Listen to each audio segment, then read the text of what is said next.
Hello, everybody on the YouTube side of things. Hopefully, you're enjoying your day, noon, or night. Just a heads up, Ian and I will be doing this podcast thing every once in a while. Not all the time, but every once in a while, whenever we have the time, whenever our schedule sync. This time we're going to be talking about stuff that is to deal with Elder Scrolls 6 and things that we would like to take from other RPGs that we've played in the past and incorporate it into either Elder Scrolls 6 or potentially, if we were to play an RPG, what we would like to see out of it. Basically, is that what we're doing? Also, if Yep. you'd like to introduce yourself, Ian. Hi. Hello, everyone. I am Ian the Druid, also known as Ian Ardbeg currently.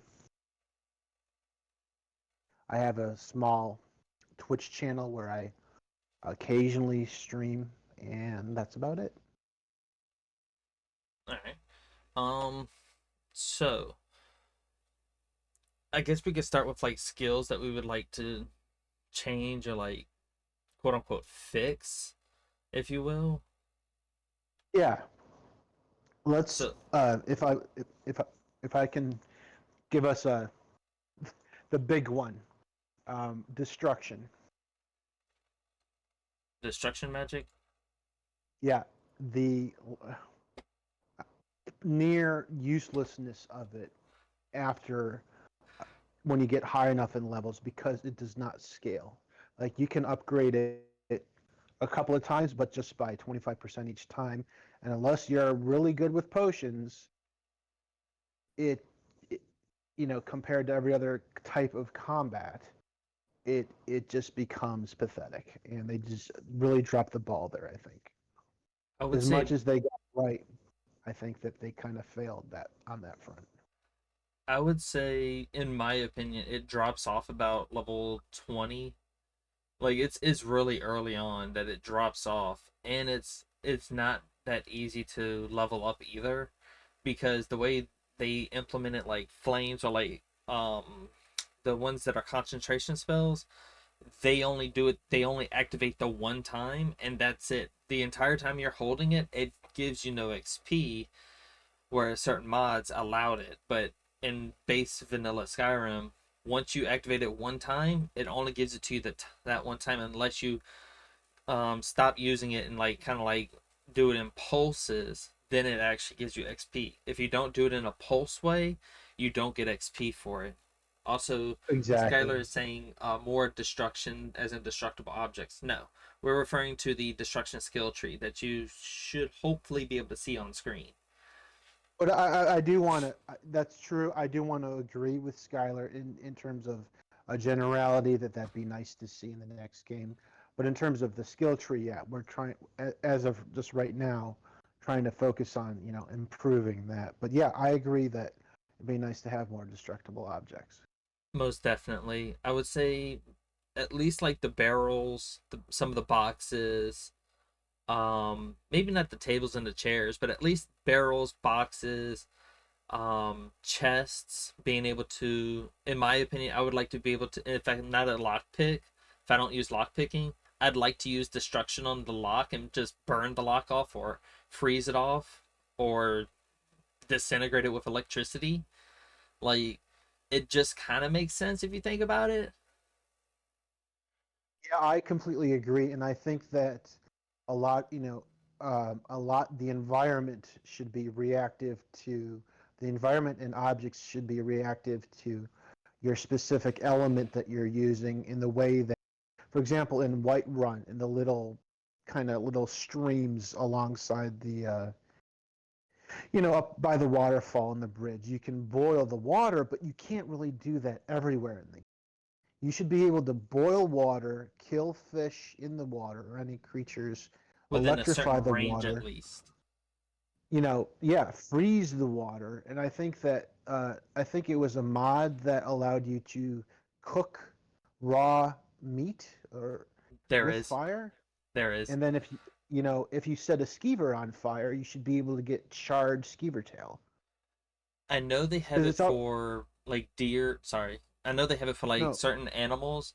If you burn them and that is the last thing you've done to them, like element wise, if the body becomes fully cooked, you get cooked meat from their body. If they have an item that can become cooked, it becomes a cooked form of meat, like the mammoths, the deer, bear, stuff of that nature. I don't know about bear, Yeah. but I know the mammoth, the deer, and I think it's the this might be a mod, but I know like uh dogs have dog meat, I think, which you can get cooked dog meat if you burn a dog as it's dying and it burns and it becomes cooked dog meat. I think something they need to do make skills less about number go up, if that makes sense. A lot of skills in Bethesda games feel like they only give you a numerical boost to stats. I'd like the skills to feel more substantial and affect the way we interact with the game more. And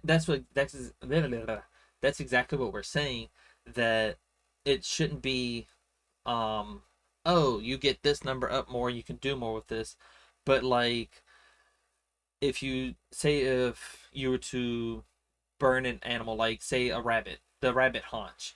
Instead of it being a rabbit haunch, if you burn it as it's dying, then you can get what is it, cooked rabbit haunch or something like that.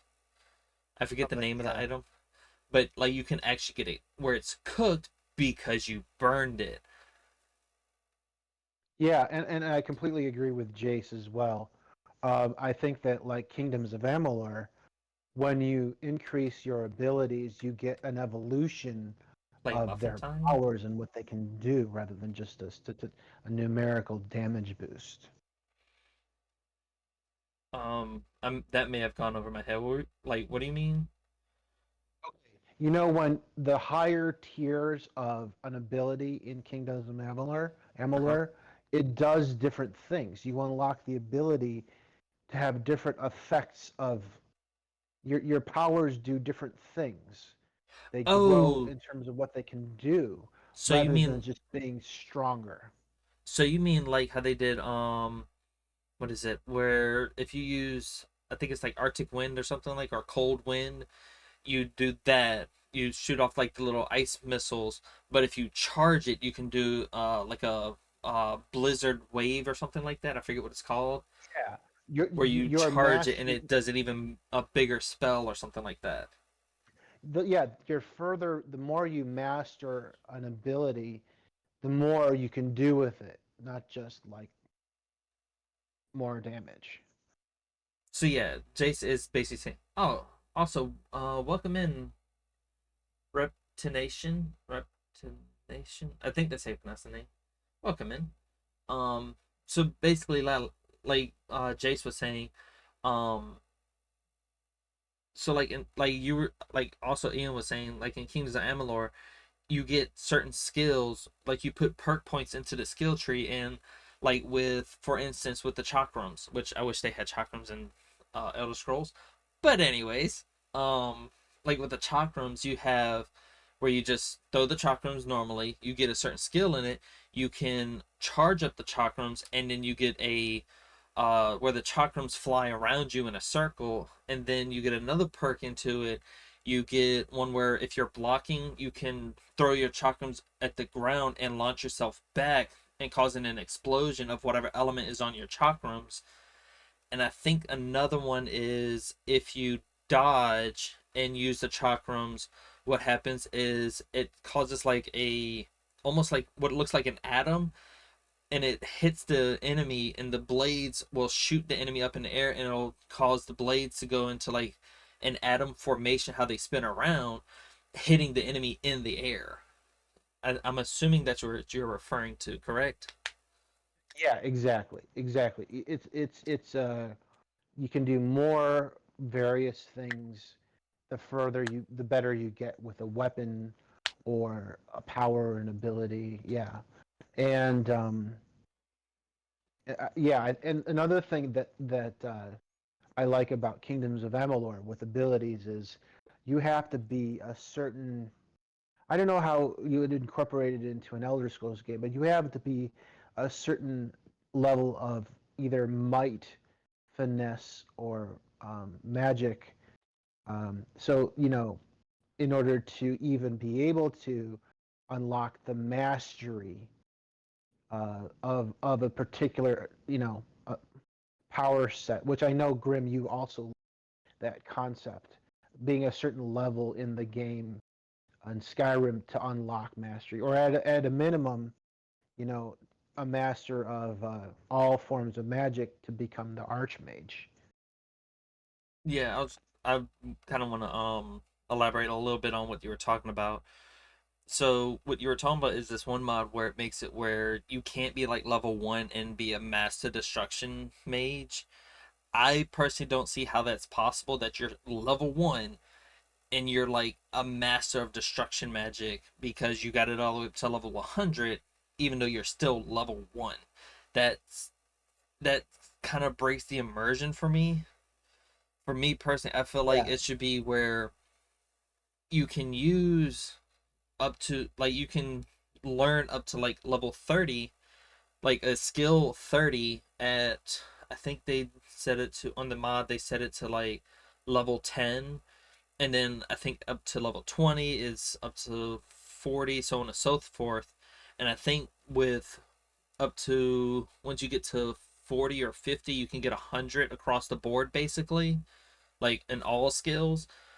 But you have to have leveled up to level 40 to get up to 100 in any of the skill trees. But the I thing completely. is, Oh, sorry. no, I was just going to say, but the thing is, the reason why I like it so much is because it makes it where, say, if you use speech a lot and um, you get speech up to like level 30, right? Or I think it's like level 20 or 25. That doesn't penalize you for your level because you have to like discover new places, clear out dungeons, do quests to get levels instead of it being tied to your skills. Because there have been times where I was like level 60 in speech, smithing, I had smithing at 100, enchanting at 100, alchemy at 100, and I was about I think it was like level 8 to 10, somewhere around there. And I had crappy armor and weapons, and I was getting crushed by most of the enemies because my armor and weapons did not match my level. Because my skills that I was leveling up didn't pertain to my fighting style or my combat style. And I don't feel like that's fair that, oh, I got these up there, but then I can't, you know what I mean? Yeah, two things about that. First off, I think that scaling the enemies to your general overall level, to your actual combat ability, is a terrible idea, and that's unfortunately what they do in the game. And I Well, think they did that that, in a lot of games though. yeah, they did. But the thing that, again, Kingdoms of Amalur gets so right, particularly when it comes to that, you know, being able to only have the mastery ability at a certain level, is if they did that with the next Elder Scrolls game, that would be an easy way for the developers to know, to from a developing point of view, you know, okay, make this ability this powerful because they will only be able to ever get it when they're this level. Therefore, enemies will be this tough, so we know how powerful we need. That's going to make, you know, the issue of um, you know, disproportionate enemy scaling to your abilities, you know, a thing of the past. Well, personally, I kind of like where enemies are closer to my level. I would say maybe have it where it's within 5 below and 5 above my level, but where I can tell on their health bar, because most games now have a health bar above the enemy, or it's like on the top of the screen where it'll show like a skull or something, or like some Yeah. indication to let me know this enemy is strong, this enemy is weak. Don't only tie it to, oh, this color is for, say, green are enemies that are close to my level. Don't only have it where it's color coordinated, because there are people like you that have trouble with different colors, but have it like a symbol to indicate, oh, this person is under my level, I can beat this person. Oh, this person has like 3 skulls, I need to run. Yeah, exactly. And if I can bring up Dragon Age, they do that very well in those games because particularly in Inquisition, if an enemy is like way above your level and like likely too powerful for you, or at least going to be a real challenge, there's a skull over their name. That's And if what I was like referring to. no, yeah, fair enough. And and if they're way under your level, they don't give you any XP, which I'm Well, not they X. do, I but don't it's not a think. lot. Well, no, if they're more than 5 levels below you, you don't get any. Um, but Fair like, enough. but what I was gonna say though, what I think they should do with the next Elder Scrolls game, because you know it's nice to have, like you were saying, enemies that are reasonably close to your level, is offered the ability to have trials, optional trials, the way they do with Inquisition, where you can choose to make it so all enemies scale to you. So that way it would be optional, and you can also choose to have a trial where all enemies have additional abilities, and but if you do So, that, it gives you rewards, better rewards. So I so, think that's a good way of going about that. so basically, in a nutshell, you'd want it to be where combat is more customizable. So that Yes, way, I it's think not that. like, oh, you can go to hard mode, normal mode, easy mode, but make it where you customize the combat to your standards. And Jace is saying that skulls above their name for legendary enemy. I thought they Yeah, had a same thing. star. I thought legendary enemies had Um, stars near their name, and skulls were for more difficult enemies. oh, Unless I'm is wrong that on it? that. Okay, my bad. Maybe I misremembered. But yeah, just some kind of indicator. And Yeah. but I feel like making it optional is the way to do it. Um, and I also think that if you do make them, that much harder, giving exclusive, really good loot, the way that Fallout and Inquisition do it, where it's like unique, really good gear. I mean, that's perfect.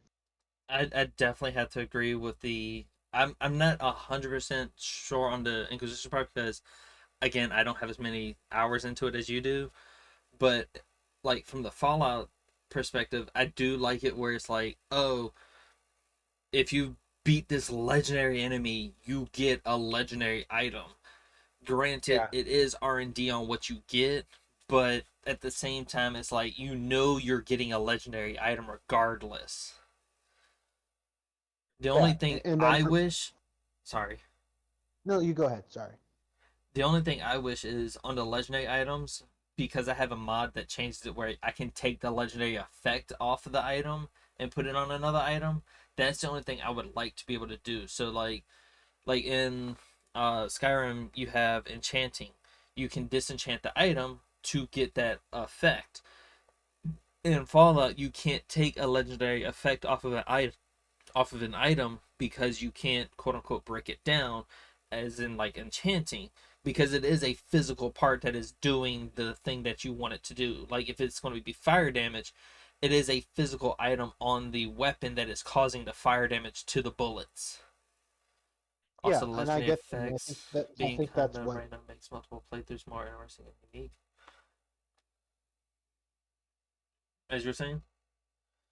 No, I'm just reading Jace's legendary effects being random makes multiple playthroughs more interesting and unique, and I completely agree. And I think that's something that Inquisition does real well, and it does what you were saying, Grimm, where sometimes it's unique accessories, sometimes it's unique weapons or schematics, but sometimes it's unique fade touch materials that you can craft weapons and armor with to take advantage of those effects. Okay, what I mean, it's similar to what you're saying, but what I'm referring to specifically is say if you get like a staff in Inquisition, say you saw a specific enchantment on it, like not the sigil, but say if it was like it had the effect of the heal percentage for every kill, right? You can't Right. take it off the weapon. You have to go and That's find true. the material to put it on a weapon. What I'm Yeah, saying you is can't. I want to be able to take that enchantment off and then enchant something else with that enchantment. Yeah, I agree. That would be help. That I agree. That would be an improvement where you could disenchant it basically and use it. Yeah. Those should depend on the effect and the weapon for balancing. Of course, definitely for balancing. In Um, fact, if I can, just for one real quick sec, specifically what Jace just said there about weapon balancing, it's interesting in terms of the RNG for the drops you can get for the unique Fade Touch material effects in Skyrim, in terms of sorry, uh, Dragon Age. The drops you can get from trying to farm it from animals or from uh, save scumming from a rewards chest. They actually did a real good job because the most powerful ability is the Fade Touch Snowflare skin, which heals you on hit. And they made that one out of like a hundred times more unlikely to drop than every other um, trial reward or Fade Touch material. I will say one thing though. One thing I truly despise in most games when it comes to RNG is it'll say, "Oh, it's one out of like 1,000 drops." I don't feel like it should be 1,000 drops, and then say if you killed 1,000 snowflares and you don't get the drop, then it's not one out of 1,000. It's a one out of 1,000 Oh, chance per enemy, meaning yeah, you have a okay, one but that's percent just how. chance out of 1,000. I don't like how they do But that. so I see what you're saying, but that's the way statistics when it comes to probability is defined. It doesn't like it's I think it's 1 in 500 or something when it comes to snowflares, And I'll or just maybe it's 1 in 1,000. I just wanted to. I'm so sorry. I just wanted to say it's not. It doesn't actually add up to. It's 1 in 1,000 on any given drop, but that doesn't equal you have to do 1,000 to get it. That's not how statistics work. Like I've gone and gotten it the very first time. It truly is random. So the 1 in 1,000 is a bit of a misnomer. I know, but what I'm that's what I was trying to clarify. I understand that it's not going to be, oh, you have to kill 1,000 of them to get one. What I'm saying is I don't like it being chance based, where that far of a chance base where it's like, oh, you have a one, I think it's like 1 in 500 chance of getting it per kill. It should be Yeah. something like within your first 500 kills you will probably get one, and then it resets every time you get it. Not, oh, it's a 1 in 500 chance every single time you kill one. And I don't feel like that's fair, because say if I end up killing 500 and I don't get it at all, I feel like I'm cheated out of it because I did end up killing 500 snowflares and none of them dropped it. I mean, I see That's what what you're I'm saying, saying. but that's just not how statistical probability works. And I understand it, and I don't want statistical probability in the game. I want it to be where if you Okay. end up killing 500 of them, you have a decent chance of getting at least one. And then say if you get it on like the 300th one that you've killed, then it resets from there, and then Yeah. it's within the next 500. So at least Yeah. you're not grinding for. There have been times where I've had to grind near 4 hours just to get one, and I clearly decimated at least probably 1,000 of them, if not Yeah. more, and I Thousands. never Yeah. got one in a 4 hour period. No, I completely agree. It's very annoying. Um, Off topic, but more Reading what realistic damage. Skylar So just like, wrote, if you hit just a bit off someone's topic, leg, but I completely agree. Location-based damage and injuries, as well as like headshot damage, I feel they need to bring that into the Scrolls game. I will say, okay, it's a little okay for me when it comes to um I would call it locational damage, meaning like if it hits the arm, the chest, the head, blah blah blah. If it's locational damage, I say yes. Unfortunately, when it comes to magic stuff, most of the time, it's usually a full body blow, so it hits every part of the body. But if we're talking like for say, like if you have a sword and you slash someone across their arm and you hit their arm, then yeah, they should take damage in that arm where they can't use it like in Fallout. Yeah, you know what would be cool though? Say they brought it into, I'm not saying they do exactly this, but what if they brought it into some kind of like curse type magic, akin to maybe voodoo, where you're using a voodoo doll or something that is body part based, or say, you know what Well, I that mean? would That would be that would be specifically for magic, but if we're talking just like archery or like melee or something like that, then yeah, you can have it easily where you can choose the body part like they did in what was it, Kingdom Come or Kingdom something or other. I forget the name of it. What it sounds to me is that you want not absurdly high odds and guaranteed drops within a particular parameter. Yeah, yeah. Jace, the exactly apparently a what Jay lot of it. said. Sure, no, no, yeah. A lot of the next. Are we talking about the next Elder Scrolls game? I think it's going to take place in High Rock. High Rock. My bad, yeah. High Rock and Hammerfell, I think is what it's called. The land of Bretons and Red Guards. I want to say it's High Rock and I was about to say High Rock and Red Guard. Hammerfell. High Rock and Uh, Hammerfell. Thank you. yeah, That's where a lot of people are speculating it's going to be. So I would assume there, if it does take place there, I want one thing specifically. We need the Song Sword ability for the Red Guards.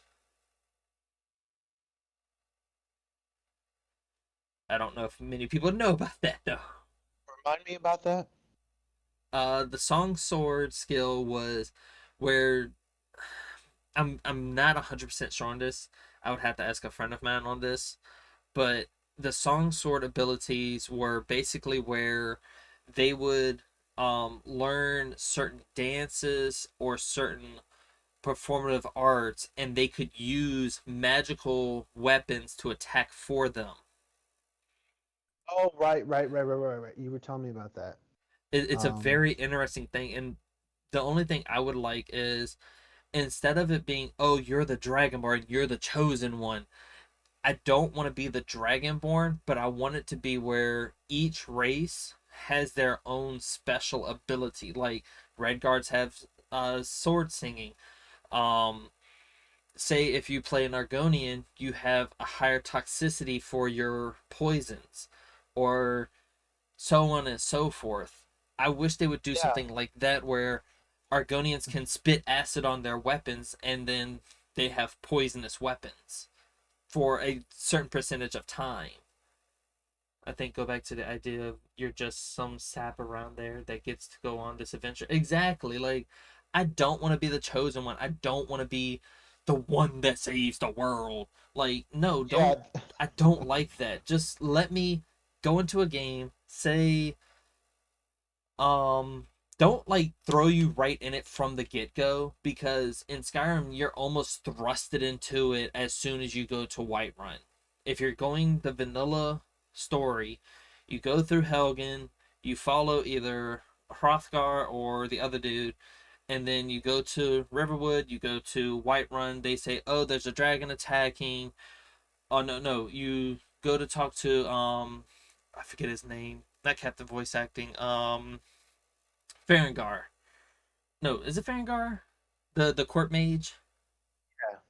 Yeah. Go talk to him. He tells you to go to the dungeon, get the stone tablet or the dragon tablet, go back to Whiterun. Oh no, dragons.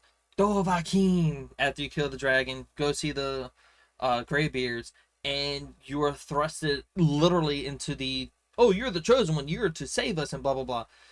Don't do that. Don't do that at the beginning of the game. Maybe have it where it's hinted at they need someone to be their champion, and you can either choose to be the champion or you can choose to do some of the quote unquote side quests that would feel like main quests.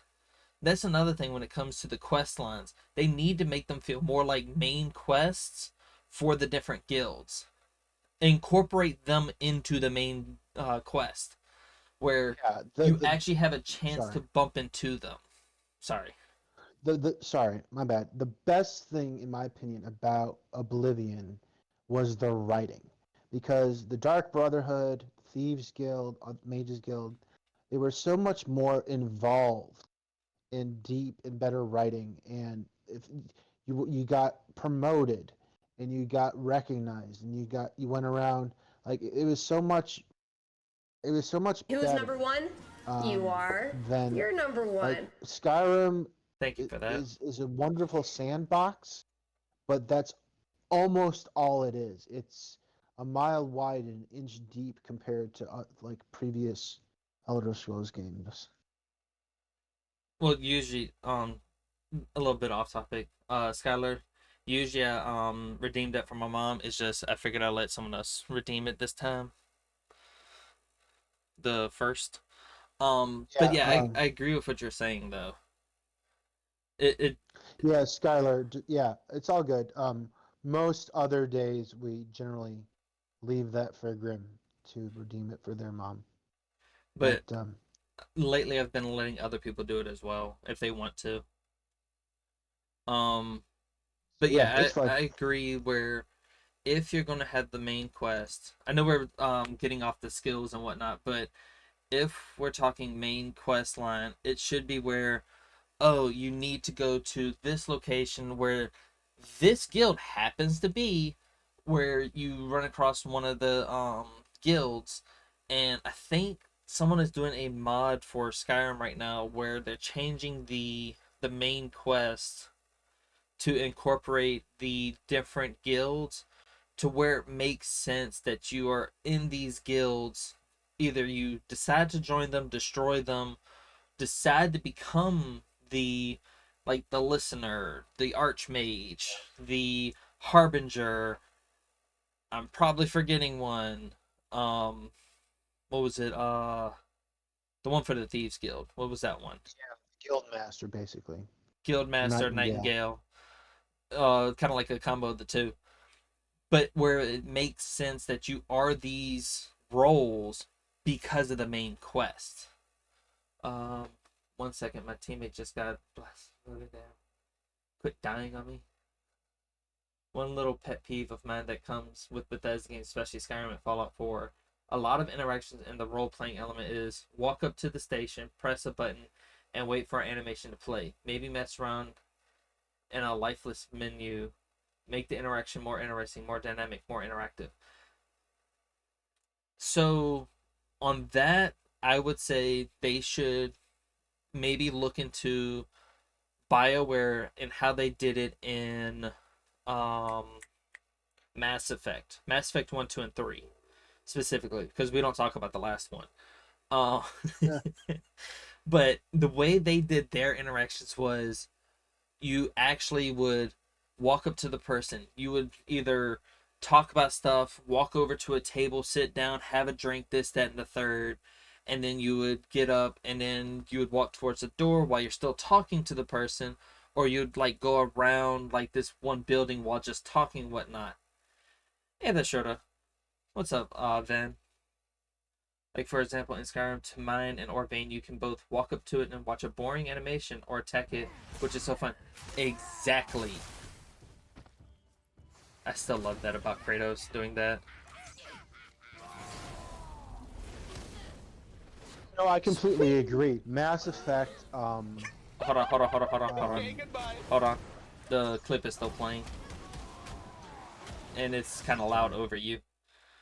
I just didn't want you to say something and then the clip's still going. Um, but yeah, as you were saying, no, I think you're 100% right. Mass Effect did a great job of not only having it being a cinematic interactions, where if whether you're having a conversation, your person is gesturing, teammates even interact with the scene.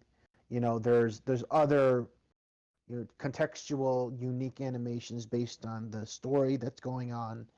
So If we're no, talking Mass Effect really did a great specifically job with it. conversation, that is.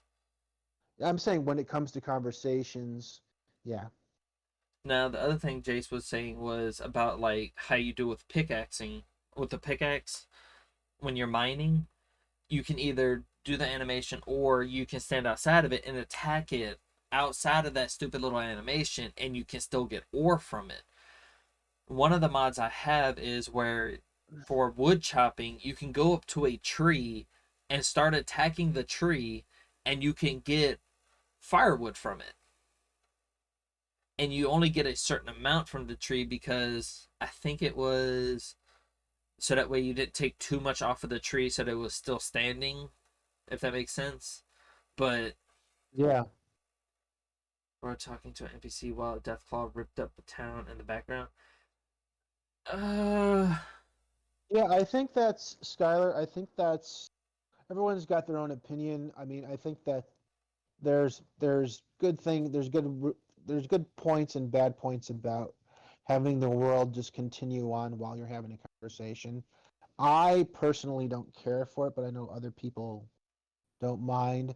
I'd like to not be able to be killed and attacked while we're having a conversation, and I'm kind of frozen in place against my will. But I agree with you. personally, That's I'll say this for me personally at least. I like the Fall Souls, Skyrim Souls, and by extension Dark Souls, where it's when you're talking to someone, the world is still doing the world because the world doesn't pause for you. And I still like that because there are times where um some things will be funny that happens because I remember I was having a conversation with one person and I just see that some random guard just blow up, fly past me because someone blew him up and his body just flew past. And the only thing I would change about it is where the NPC I'm talking to might respond to it and just say like, "Did you just see that?"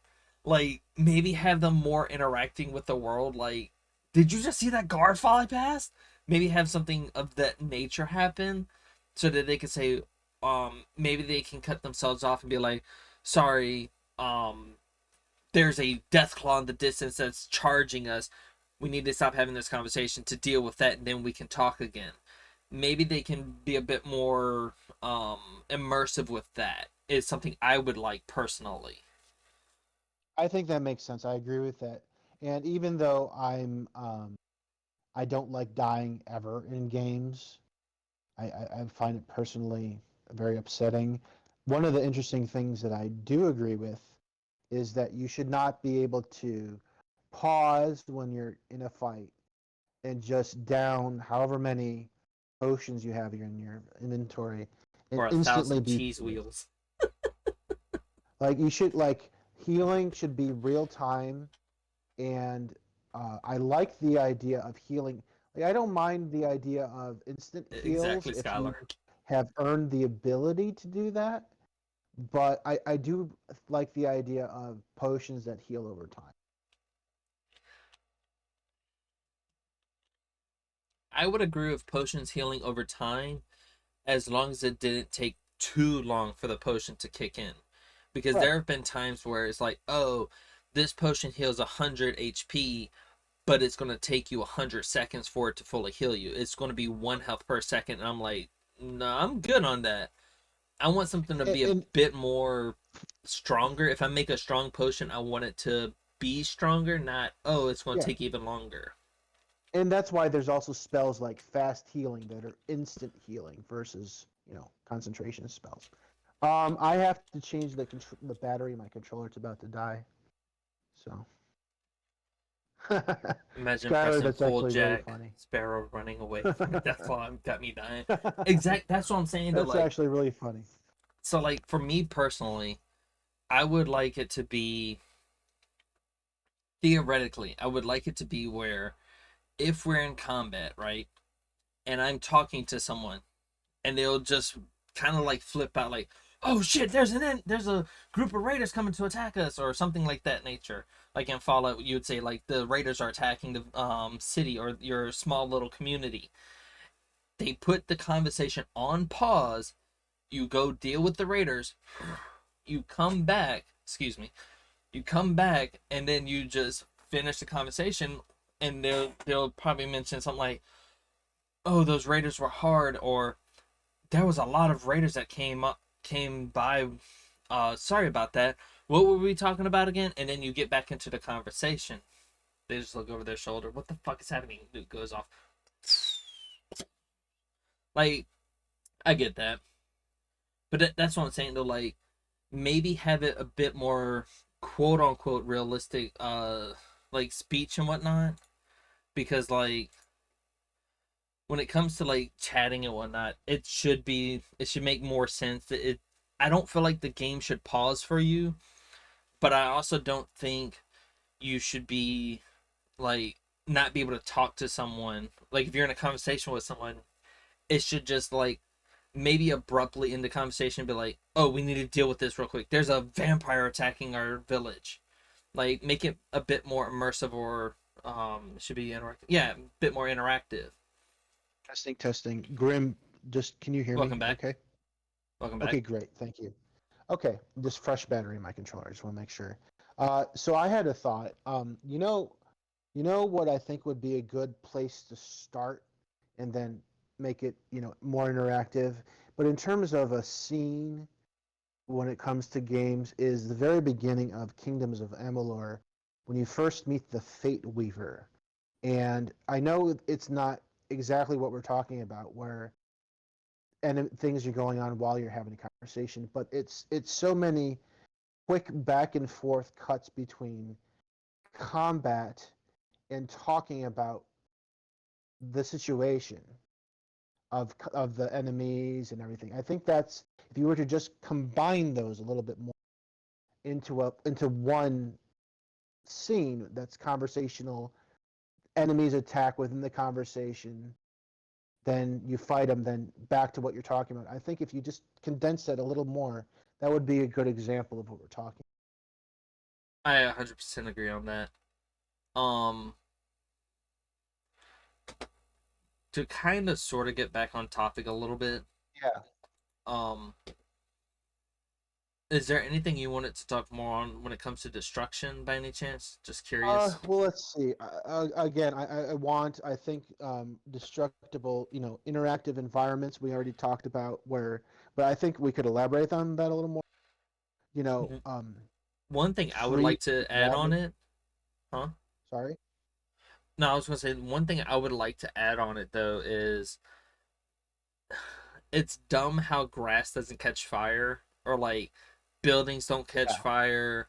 Like you have, okay, during the war part of Skyrim, you have destructible buildings where the buildings are destroyed. You have the the little spike things in front of some of the forts where they can be broken down either by destruction magic or through combat. I forget what they're called, like the little spiked barricades. They can be broken down over time, hit enough times. Burnable wood, which would still be considered Yeah. objects. Skylar Yeah, is exactly right. Skylar like hit the nail on the it head. would make more sense. Like if I say if my enemy is in a wooden hut, why can't I burn the hut to get to that enemy? Granted, over time, yeah, they will rebuild the hut, but make it where, say, if you left the cell, that specific cell, for a day, they've rebuilt that house. Give it like 24 hours or maybe 48 hours, and that wooden hut is rebuilt. Now, Right. say if Yeah. you're in like Riverwood, where some of the buildings have stone walls, but only the top has a thatch roof, then yeah, the thatch roof would burn, but you would still have the walls there. Do you see what I'm saying? Like, completely. I totally agree. What game was it where grass, if you set fire to the grass, it would just burn? Was that, Zelda. or if you have a wheat field, was that Zelda. Fable? I know Zelda they did it. Zelda, Breath of the right. Wild, depending Like on no, how no. much damage was done. Listen, way back in like Ocarina of Time, we're talking 20 years ago. There. Yeah, but Um, that's why I just said Zelda in general. But yeah, Breath oh of the yeah, Wild yeah. did it too. But that's a decades old concept. Is and all I'm that's saying. and that's what I'm saying. I wish we would bring that back, or say, okay, hypothetically speaking, hear me out. Say if you accidentally, or say if a dragon comes through, burns down a village, right? Instead of Yeah. them thinking, oh, we need to rebuild this back with wood, they think, okay, since we now have dragons in this world, maybe we should think about using stone. And then, like, they upgrade their city to stone, or you can go in and say, I will um put down 500 gold to upgrade this house so that way it uses stone. They replace it with stone walls, stone roof, Yeah. and all that. And then after that, you can say, I'll spend another 500 and enchant this house where it does not take damage from the elements. Make the houses enchanted, and you can see like the little runes every once in a while, like flitter across the building, and you can see that it is protected by an enchanted or an enchantment to where that building cannot be destroyed anymore.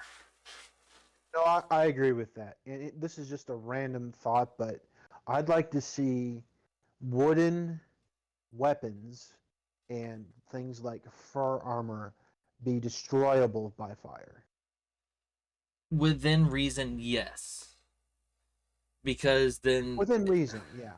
the reason I say within reason is because there are times where I would like to get said armor off of an enemy, and if my only attack is fire, I don't want to not be able to get that item because, oh, I burnt it off the person. True.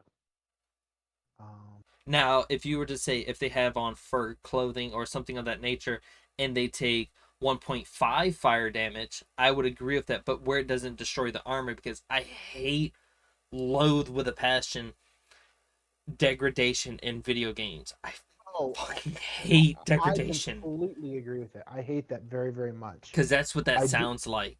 Yeah, no, no, Degradation I of get that. armor and weapons. Um, but again, only for things that would actually burn to fire.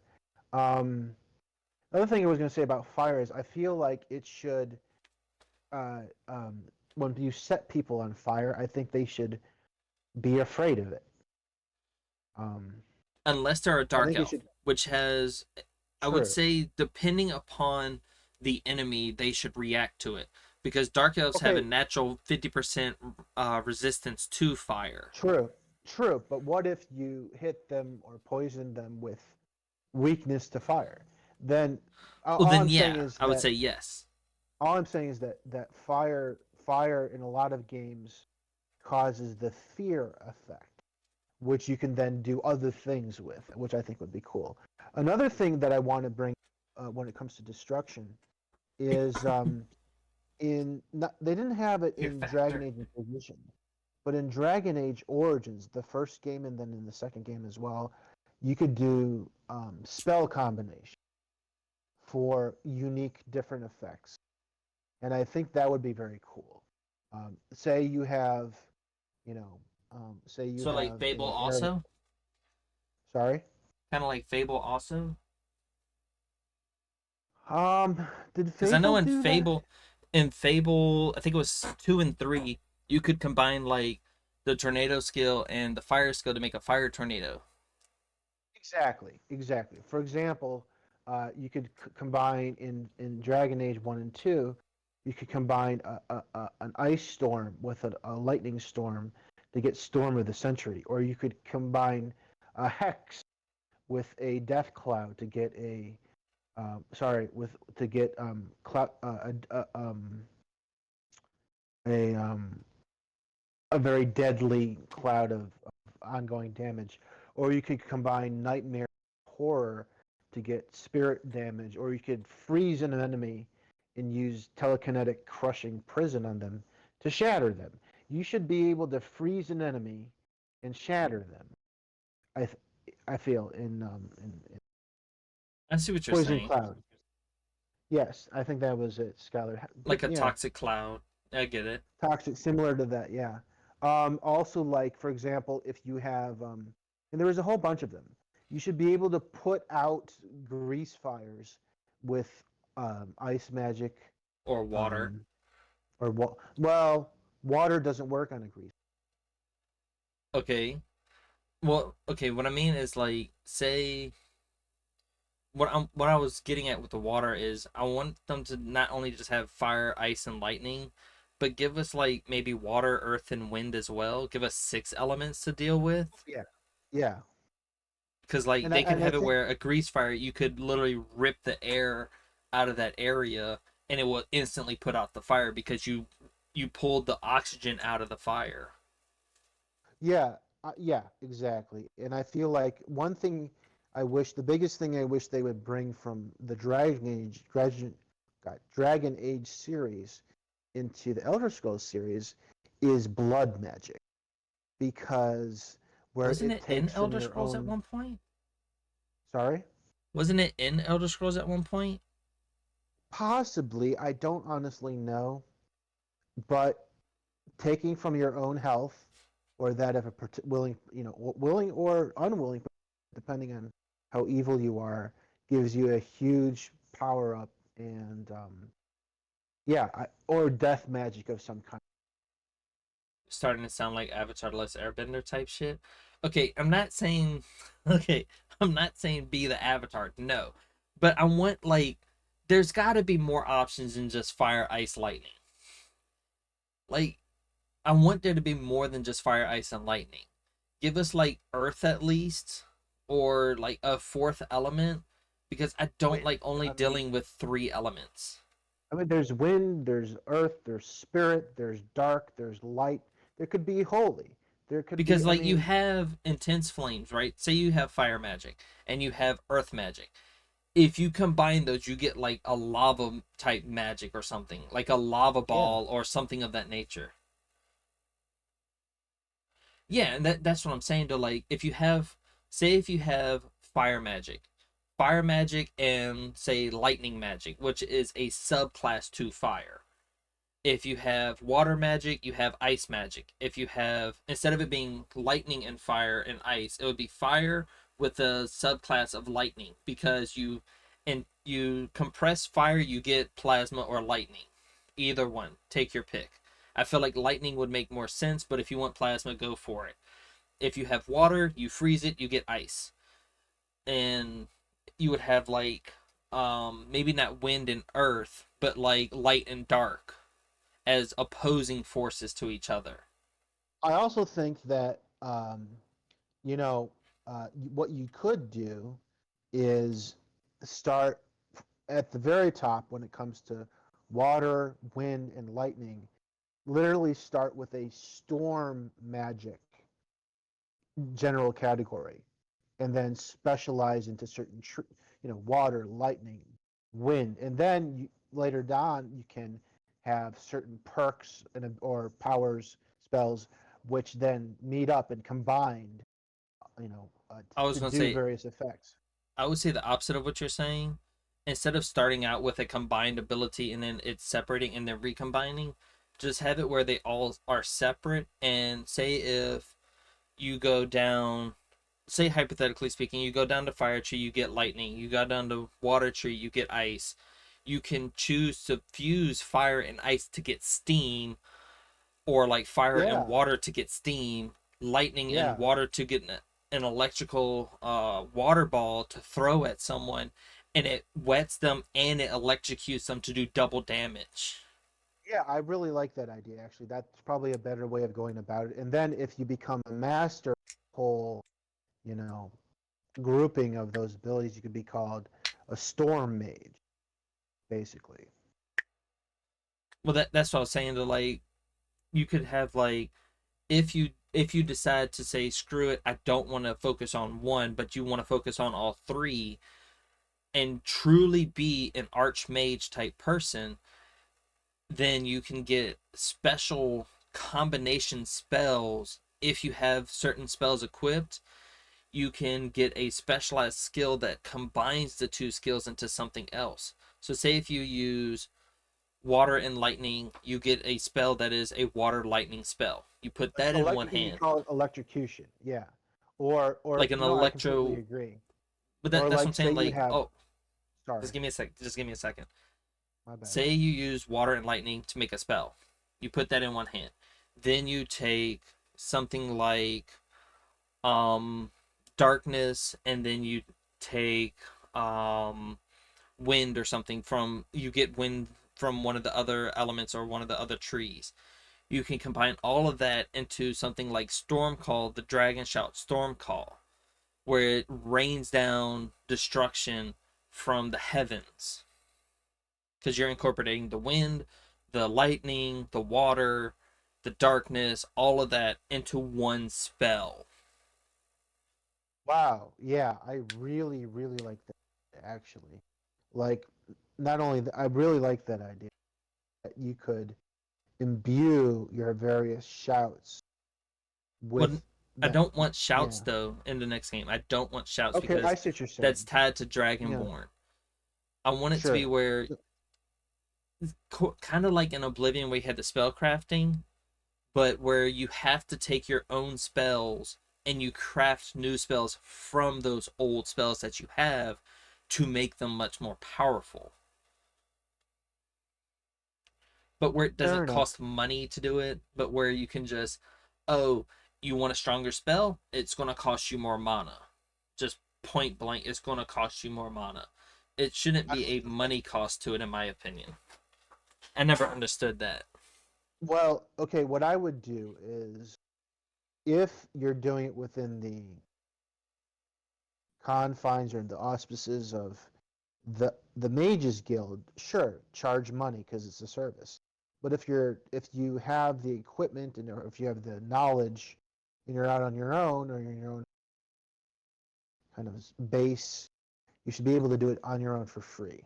Well, that's what I'm Um, saying. Like, if you have it at home and you have a spell crafting table, even in Oblivion, if you're at your own table in your own house, it costed you money. oh Why yeah, does I it cost disagree. you money to your own table? I Yeah, you're get not at a paying any money. school or something, Yeah, or at like a fort, or at like a castle or a town or a city or something like that. That makes sense. But if I'm at my house and I'm crafting my spells, I should not have to pay money to use my stuff. yeah, I agree with that. I think also just randomly a good um, example of combining two different elements would be water and earth to create a mudslide or land. I think that would be I cool. could see that. Like a tsunami Or type you, mudslide. or you could do summoning.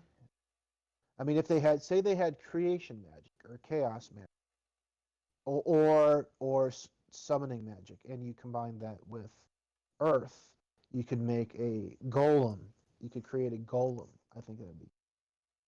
I could see that. Using like earth magic and uh like water magic to like make it like where it can move and stuff. I could see that.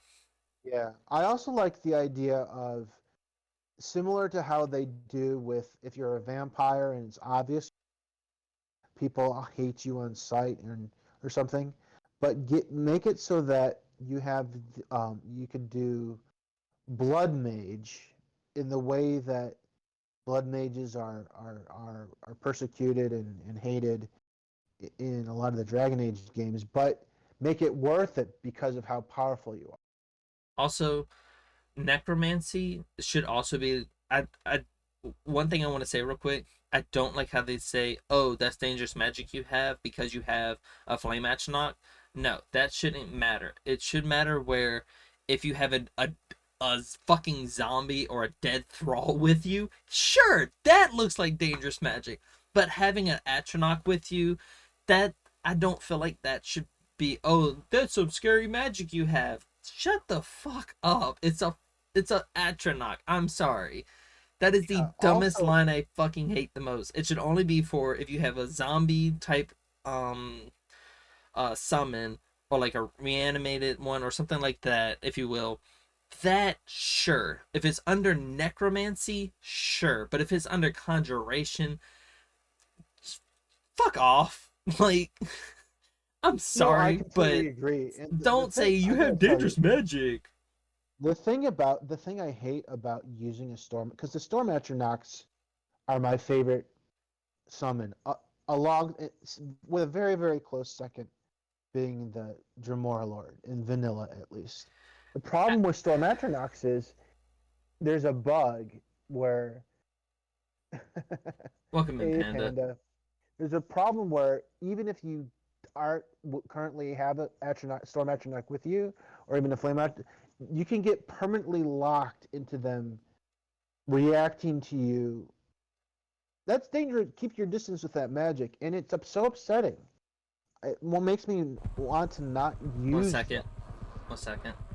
Sure. I can't do it. I can't. Hi, Panda. His clip is playing right now.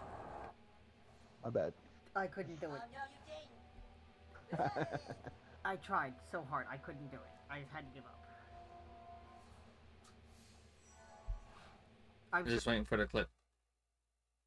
There we go. But as you were saying, That, by the way, that was funny. Sorry. No, I'm talking about the bug and that it can make it so you permanently people react to you. Keep your distance with that magic. Oh my god! And you don't even have the storm atronach. oh, you mean like the glitch? Yeah, Also, the I use glitch. they It's them. really By the way, annoying. Skylar, I I use hate they them. it, and it makes me not want to ever use storm atronach because of it. No, you're good. I was just letting you know. Um, One thing, like Panda was saying, if someone summoned it in front of me, I can understand if they get a little scared. But if I've had it with me when I walk into the town and it's already following me, that should tell you I know how to control it. I've had it for a while. Right. Like Habit, my here's friend, a has great similar voice example. to yours. Fair enough. Yeah, here's a great example. You and I just watched an anime last night where they had a terrifying, dangerous, deadly ogre who everyone is afraid of Troll. in most situations. I thought it was a troll. I'm sorry. You're good. In most situations, but they had it like either domesticated or enchanted or something.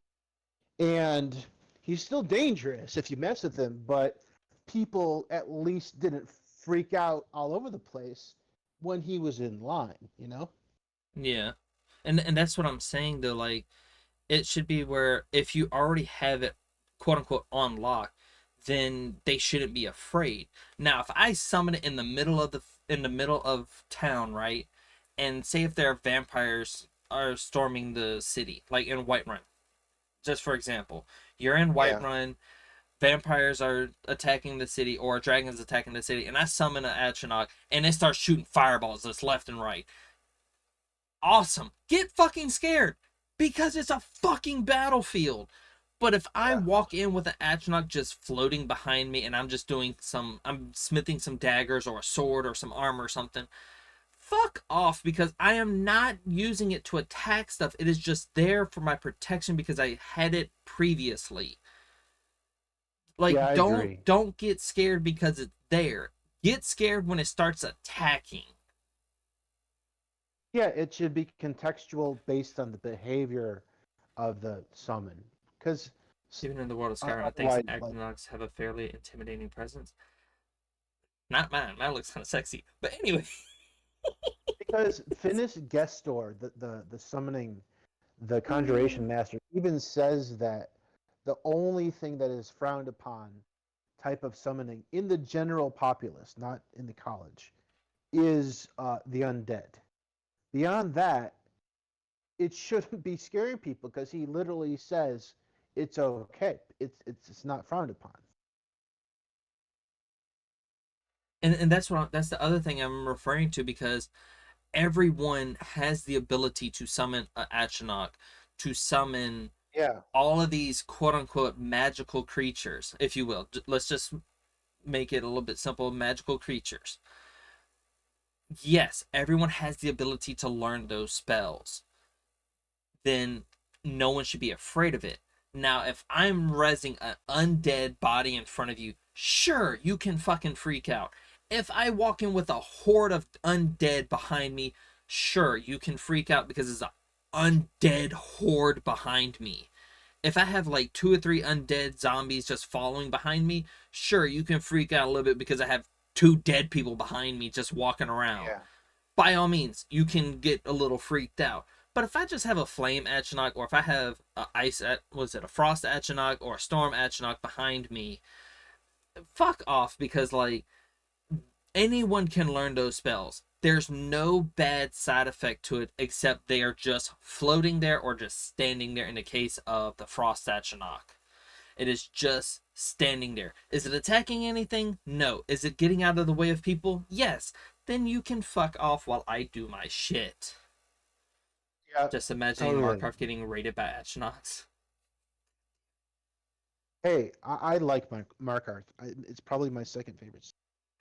I know that Grimm disagrees, but no, I Well, really like I Markarth. I have I have a big problem with Markov, but I don't want to talk about that right now. I want to talk about the skills and like Fair enough. spells and stuff at Um, least, and just like weapons and clothing and armor. regarding summons, I think they need to. What I loved about Oblivion is they had an entire hierarchy of more and more and more powerful Daedra, because they exist in the lore. But in Skyrim, all they had were the Dremords. So I think they need to bring back the Ziviali or whatever, the Like they do in some of the Liches, mods, the sorry. like they have in some of the mods. Yeah, exactly. They need heck the Dremora Butler. That I totally agree with a Dremora. You can summon. If I could summon a Dremora and I already had my DPS on my tanking unlock, I'd want somebody to be able to store my. It makes perfect sense. Or a Jamora, like merchant or something like that. I'd be down for that too, Or because they're coming from like a mount. Oblivion. Like Well, I a meant like mount would be. Oblivion, if I remember correctly, they had the same currency that they have in Nern, if I remember correctly. So I don't see why I can't just summon, if I'm strong enough to summon a merchant from Oblivion to sell stuff to within a certain reason, and then I get money for it. I don't see why I can't just do that. No, I Like if completely I'm agree. out in the fields and whatnot. Also, if I can take a quick sec, Skylar, I'd love to see that. Can you post that in the Discord, please? I love Falkreath. Falkreath is Falkreath is probably my favorite city. I think it's a tie between Falkreath and not even Whiterun, Whiterun and Falkreath. Then I'd say What about tied Markarth? would be sorry. What about Markarth? No, I was gonna say. Then after that, I'd say Solitude, Markarth, and but okay, here's the thing. Uh, I like Morthal, but for the quests and what's going on there, but I don't like like the layout of the architecture is nothing special. And I have to say, like I like that. I like the player house. I like the quests, but I wish they did more with the layout of Morthal. But yeah, I'd say uh, no, tied for first are Falkreath and um, Whiterun. Tied for second are Solitude, Markarth, and I don't know.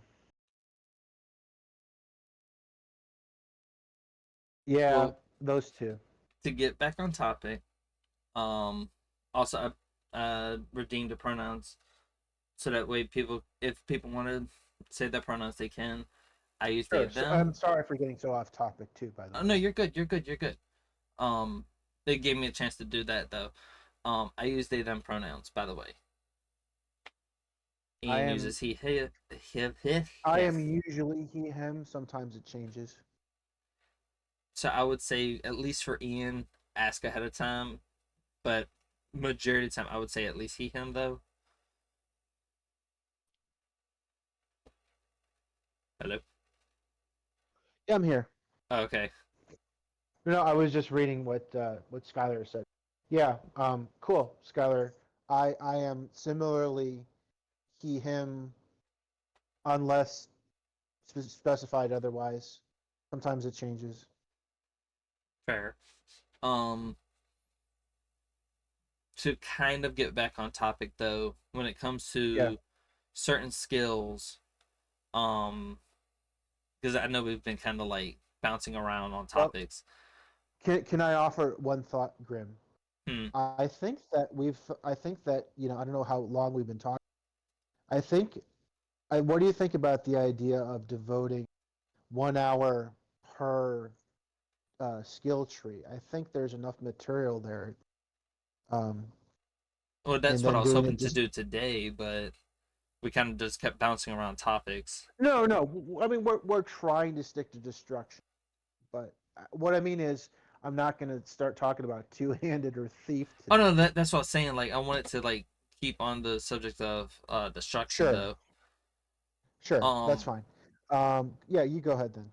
one other thing I want to say about destruction is when it comes to using specifically destruction, because usually that's your attacking skill as a mage.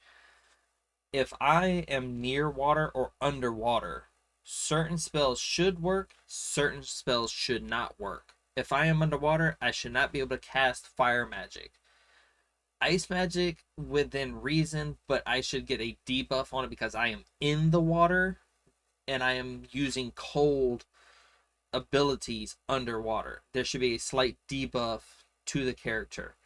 Same with lightning damage or shock spells. Lightning spells, shock spells.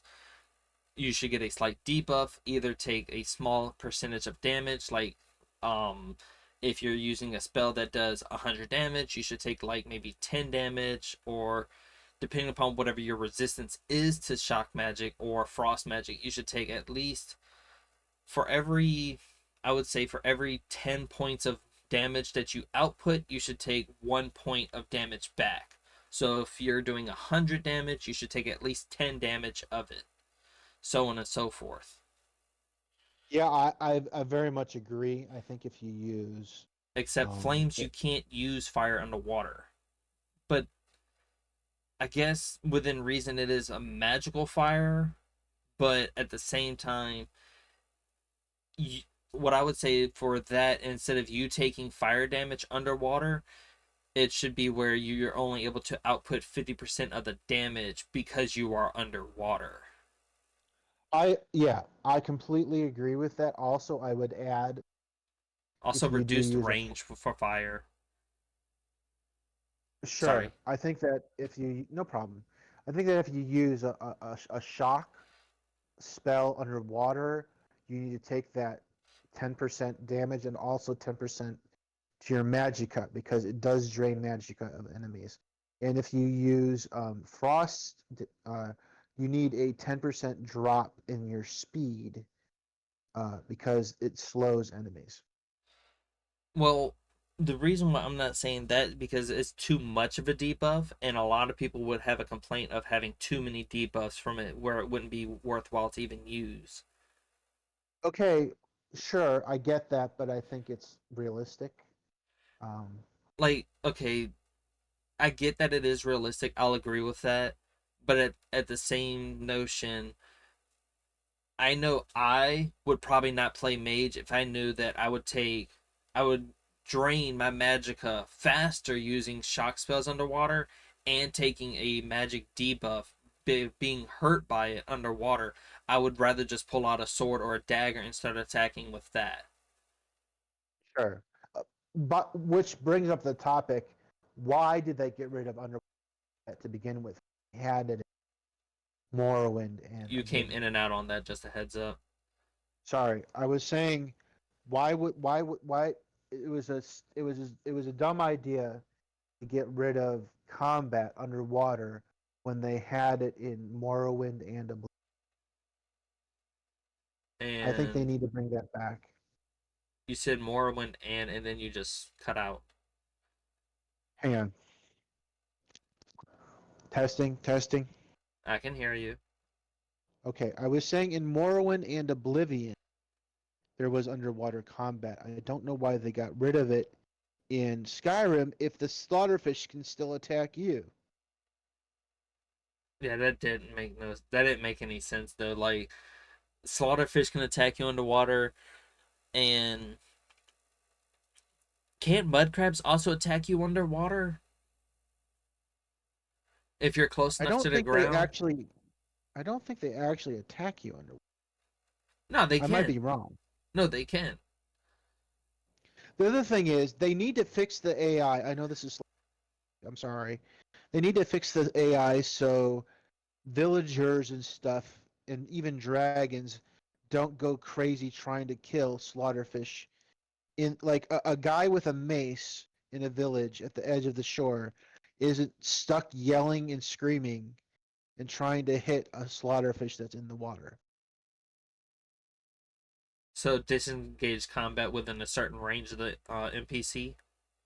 Well, if they're literally unaccessible on the same plane of combat, they shouldn't engage in combat. Well, that's what I mean. If they're within a certain range of each other, for certain NPCs shouldn't be attacking other like Sure. creatures and whatnot. Because Well, like it's if they it's not can't go okay. underwater, that range should cut off there where they don't have to worry about Yeah, fighting anything that's in the water. I would almost. I know it's not a different cell per se, but I would almost consider it a different. Yeah, I don't like to use the term range because I think of range as distance, and this is more. It's just inaccessible versus a matter of distance. Well, okay, what I mean by range specifically, only specifically in this instance, is if it's out of your fighting range, as in like you only fight on land. You can't fight water creatures Yeah. because they're underwater. So your range Yes. or your limitation is land, so you should only Sure. fight stuff on land. Yeah, I agree with what you're saying. Your range of combat meaning the area that you can fight in. No, I see what you're saying. Yeah, yeah. I'm Hey sorry, there, but I Vivi. agree with Welcome what in. you're. Hey, Vivi. Um, when it comes to stuff like that, I would say yes. Also, I don't think if you're gonna have dragons in the next one, don't make the dragon just fly off in the middle of combat and just be like, okay, I'm gonna attack this random wolf that's 100 feet away from me while I'm fighting this person that's actively shooting fireballs and shooting arrows at me. No, I'm gonna go off and Yeah. kill this random ass wolf that's like 100,000 feet away from me. Granted, I'm exaggerating on the distance, but like, you get what I'm saying. Like, Yeah. Yeah. So I why is it agree gonna with that. fight It's this random wolf or this random like spider or skeever or whatever? And it's like, I'm trying to kill you. I am actively killing you, and you say, "Oh no, I want to kill this one random skeever and then come back to our fight." exactly, and especially that because dragons are supposed to be these I have a pet evolved, dragon. almost godlike, hyper intelligent beings with their own complex language. They should know if there's some enemy shooting at them. They shouldn't be messing with a fox instead. Like there should be certain priorities when it comes to combat for Yeah. the AI. Like the player character, the PC, should take highest priority. Now, yes, if there's a giant on the field, sure, that can take some priority. If the player character is hidden, it'll go after, like, it should be a ranking system on what they should go after, and the player character should be at the top of that list where it only targets the player character, any of the player character summons, or the player character's followers. Those Yeah, should it take should like highest priority. absolutely like it shouldn't be out mindless. Dragons aren't mindless beings. They are the exact opposite of that. They shouldn't be mindlessly attacking any seas. It should be going after what is actually threatening it. Exactly. What is the highest threat level to it? The player and and character, not some and random ass not for fox that's yeah, running around. and not for the next game, but specifically for Skyrim. If it's the Dragonborn, they should be targeting the Dragonborn, this Dragon Exactly. Slayer. Um, so yeah. Also, one Um, other thing I like about certain mods when it comes to combat, just real quick, I know it's off topic of skills and whatnot, sure. but the AI for certain enemies should have a bit better where, like, if it's a group of wolves, they all attack, but if it's a single wolf, it should be running away from combat because it is pack mentality. Yeah, I agree. I just wanted to And I say that one real quick. and I think that if a dragon is attacking a village, villagers should not get out whatever little iron whatever they have to Let try me to take a attack it. I think shovel they to should it or just a rake take to it. shelter and run for their lives. Yeah. So basically, the mod run for your lives. Gotcha. I didn't know that was a thing, but yeah. It's literally a mod called Run for Your Lives. The only people that attack dragons are guards, certain court wizards, and any like warrior that is in the village specifically that has like combat skills. There's a sort of lacking of spears, ballista, and javelins. Fair. I That would totally agree with Vivi there. Yeah. I would agree if when we talk about like weapon skills like the warrior skills like the one-handed and two-handed, by all means I would love to talk about that more, but I kind of wanted to sort of focus more on the destruction or like Yeah. mage skills in general, at least for I do. this one. Sure. Yeah. I do just have to say, um, the only reason I was gonna say like all the guard towers, especially at major cities, could have like giant ballista, but You in a know, sense dwarven the fact, ballistas makes sense. yeah, in a sense though, it makes sense they don't only because unless you're talking about soldiers on horses, there's no real large targets. Like they don't have until the dragons showed up, which no one really knew about.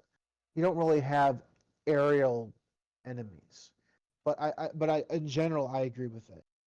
Well, that's what I'm saying. Like after if we're gonna talk about that real quick, I would say once dragons are introduced into the game, the cells should be refreshed where they go to like Markarth or whatever and get these ballistas to Yeah, shoot aerial enemies because it just makes sense to have them yeah, now. I agree.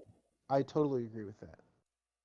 Like put it on the guard towers and whatnot so that they can Like, shoot these yeah, dwarven spears at the dragons, or maybe have it where you have certain ballistas that are closer to the ground, like on top of certain guard buildings for vampires that attack the city, and they can shoot them with this massive ass spear that would pin them to the ground or something where the guards can attack them easily.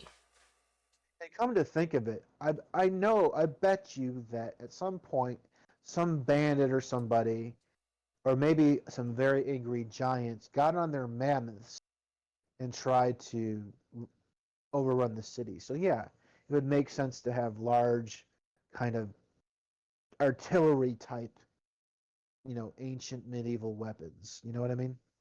Like maybe a catapult or a what Or a is what ballista or like a trebuchet. Like I don't yeah, know. trebuchet, something like that, something that is for the bigger enemies, you know, siege weapons in Yeah, general. Yeah, siege weapons. But yeah, that's what I'm saying. Like, it would make more sense. because ballista aren't just for large enemies; they're for range.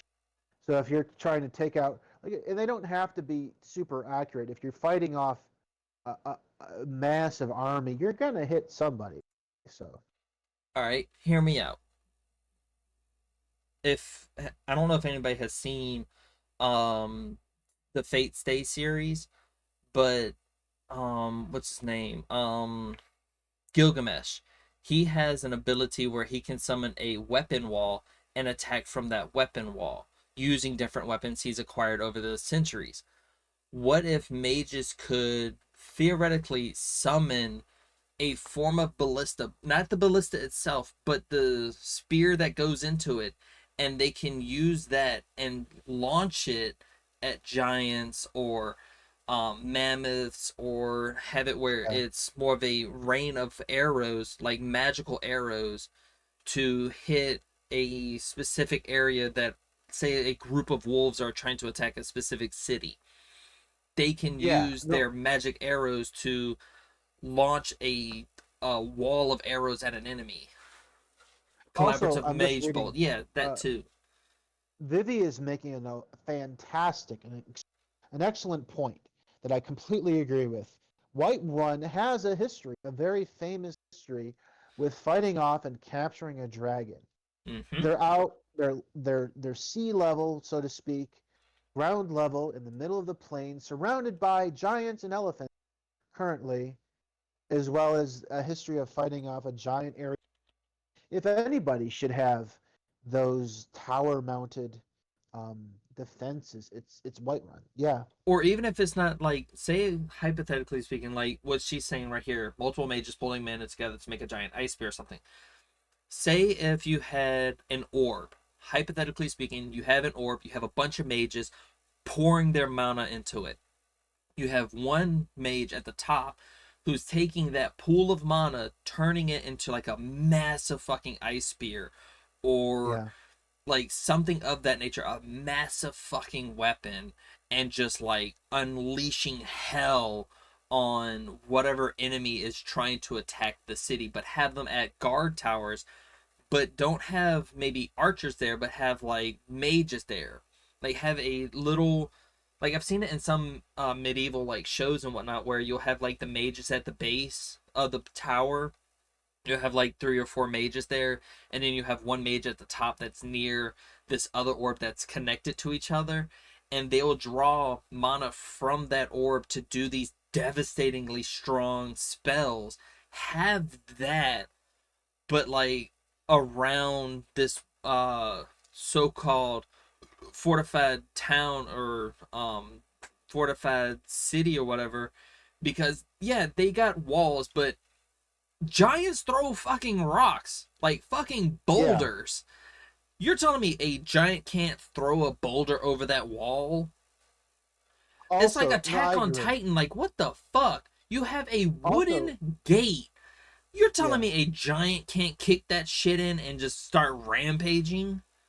Come on. Also, Like, no, I most agree giants, with you that. have about like Also, two or three giants in a giant camp, and like, what, two or three mammoths? You tell me they can't take out a single guard door to like Whiterun? Come on now. no, I completely agree. Also, I want to make a couple points because Skylar just pointed out something else that I completely agree with. That conjuration should be able to conjure previously defeated Yeah. legendary enemies to fight by your side. Couple of things about that. I agree with that very much. What you should be able to do, I think, is uh, the fields around Right One should be littered with centuries and thousands of years worth the corpses and the skeletons of not only old enemies but other extinct creatures. So a good summoner should be able to bring them up in the way that two things. Well, the I'm going thing, to sorry. Can I? I'm sorry. I just want to say two things. In the way that Naruto, where they summon the previous bodies of the Hokages to fight for, but also they should be able to summon passed away defeated enemies, but also in the way that Beast Wars, when they got to the planet, they scanned the remains on the planet and were able to make new bodies out of the dinosaurs. I think that would be good. Um, the other thing is the Augur of Dunlane is the master of restoration. And when Winterhold was almost destroyed, he was able to cast a ward around the entire city, well, around the college, sorry. So I think you should be able to do that to defend it. the only problem I have with your necromancy part, summoning the dead bodies or like the dead warriors, is Skyrim citizens don't like necromancy, so they're not going to do that, unfortunately. It is Uh, stated multiple times over true. that they don't like necromancy. No, That's that's a again, great that's the point, only reason actually. why I don't want to say using the graveyards of people that they have that were warriors. You can't really do that because everyone in Skyrim doesn't like necromancy. All of the Nords complain Well, about it. Most other sure. race complain about it as well. So I doubt you're going to find any city outside of maybe Morthal that would do something like that. Whiterun, I Well, how? highly doubt they would do something like that. Well, okay. You know what? I agree with that. Now that I think about it, but what about this? The Nords do have dialogue that they say restoration magic is fine. What if you were to cast citywide wards the way the Augur of Dunlane protected the college when Winterhold got hit?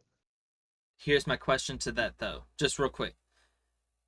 That ward, did it protect against anything physical damage wise, or was it only It protected magical against damage? the protected against the gigantic storms and waves that the destruction of the Red Mountain in Morrowind hit the city with. But that's the only question I was wondering, because if it does do where, say, if a giant were to throw a boulder at this city, Yeah. would said boulder get through the ward, or would it hit the No. ward and it would like roll back off of it? It Like it would it break on literally impact. protected against tsunamis. Well, tsunami, I should say. Okay, so then yeah, I would agree, but you would have to have like maybe like a few, maybe like a dozen or so mages putting Yeah, up a couple this dozen. wall. So they would have to choose between either defending the city with a ward or using said magic to attack with. True. I mean, Skyrim has. Yeah. I mean, Do you see what I'm maybe they saying? could open. Yeah, maybe they could open gaps in the ward to fire through. Like, okay, wait a sec. Mages can still cast destruction magic while casting wards, right? Yeah, but the ward won't be that strong. To, if you think about it, if you're pooling your magic together with other mages, True. you're trying to make the strongest ward possible. But if you True. have one of the mages saying, "Oh, I want to attack instead of defend," you're losing that portion of the pool for that ward. Do you see what I'm Okay, so saying? I think they should have the ward around the inner walls by like the drawbridge, and the outer walls where the kind of outer guard towers are, and the where you get the barricades during the Civil War. Put all the soldiers there.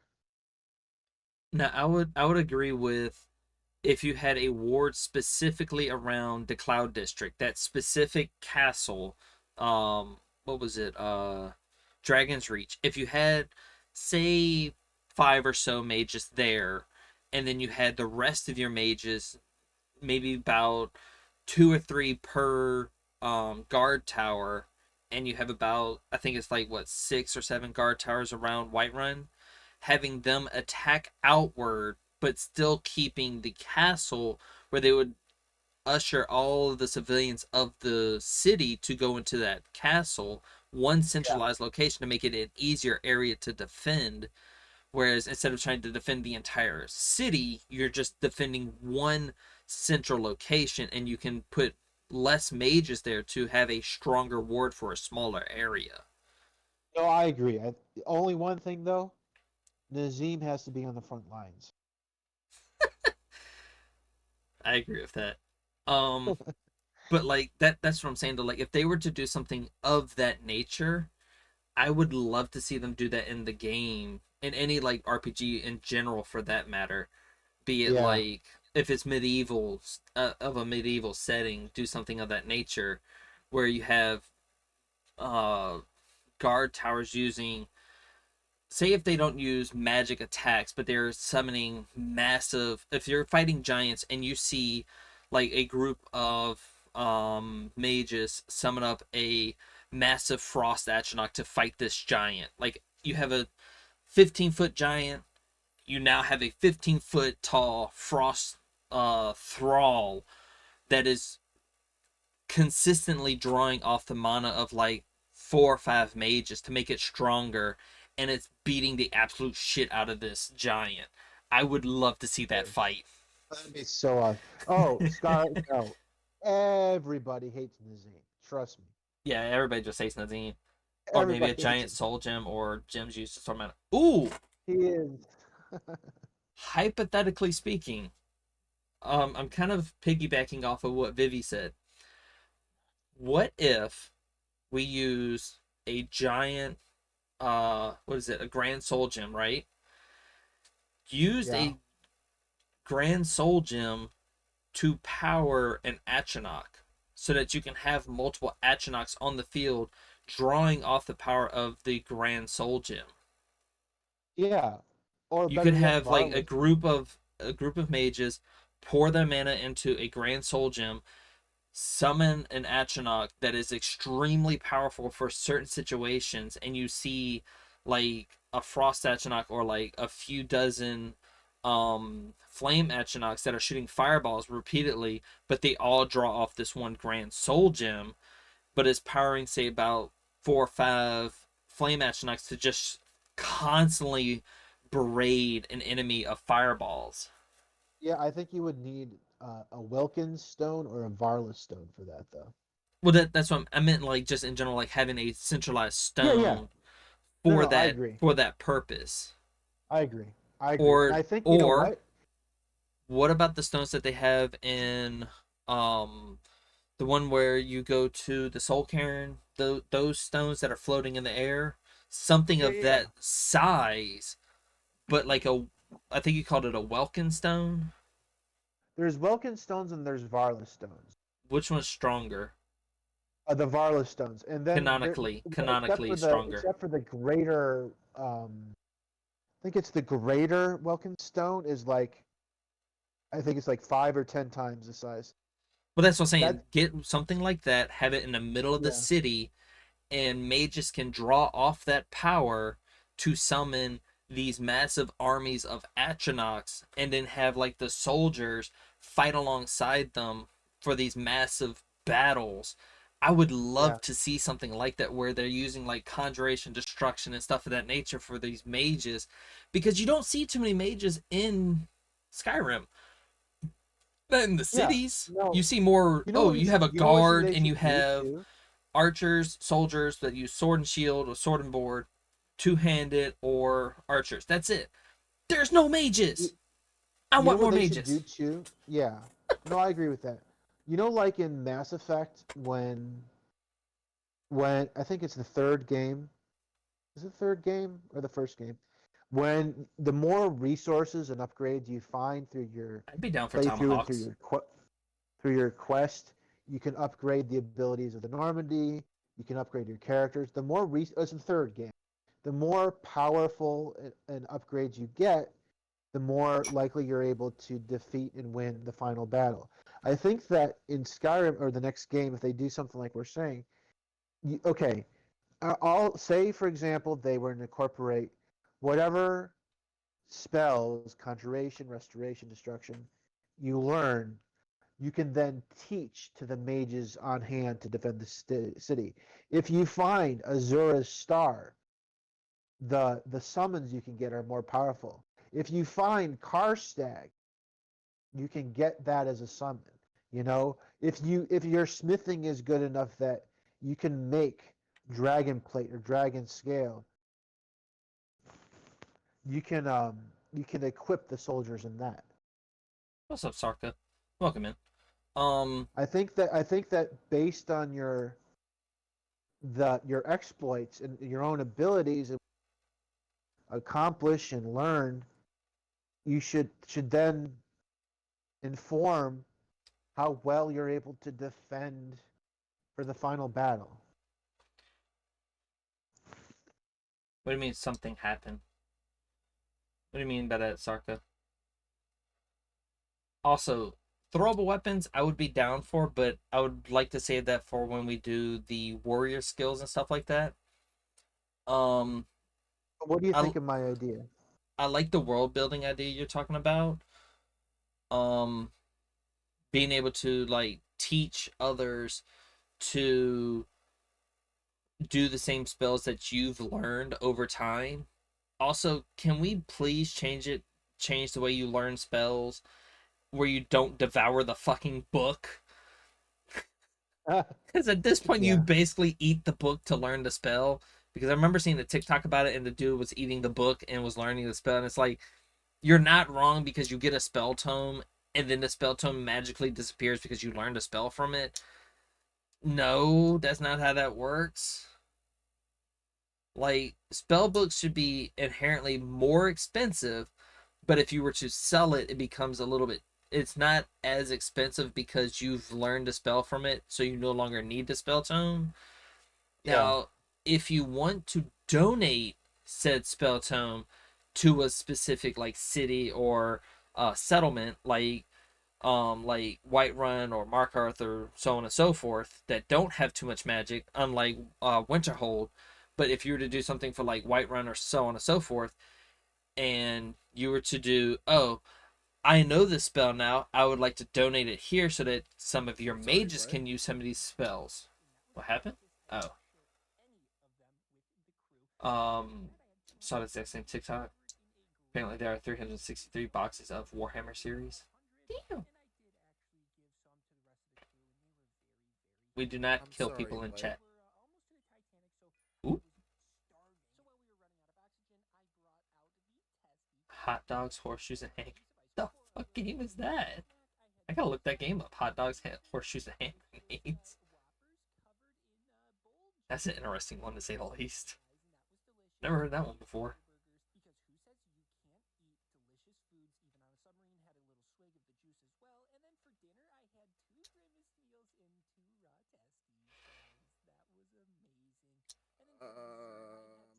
Throw some food in the microwave real quick. Okay.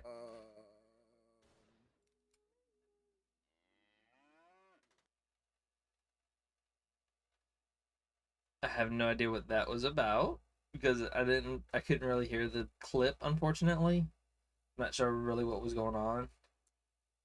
Um, Um, but anyways, like I was saying, that like you should be able to go to the quote unquote local library of said city or town and be able to the um donate the tome that you learned.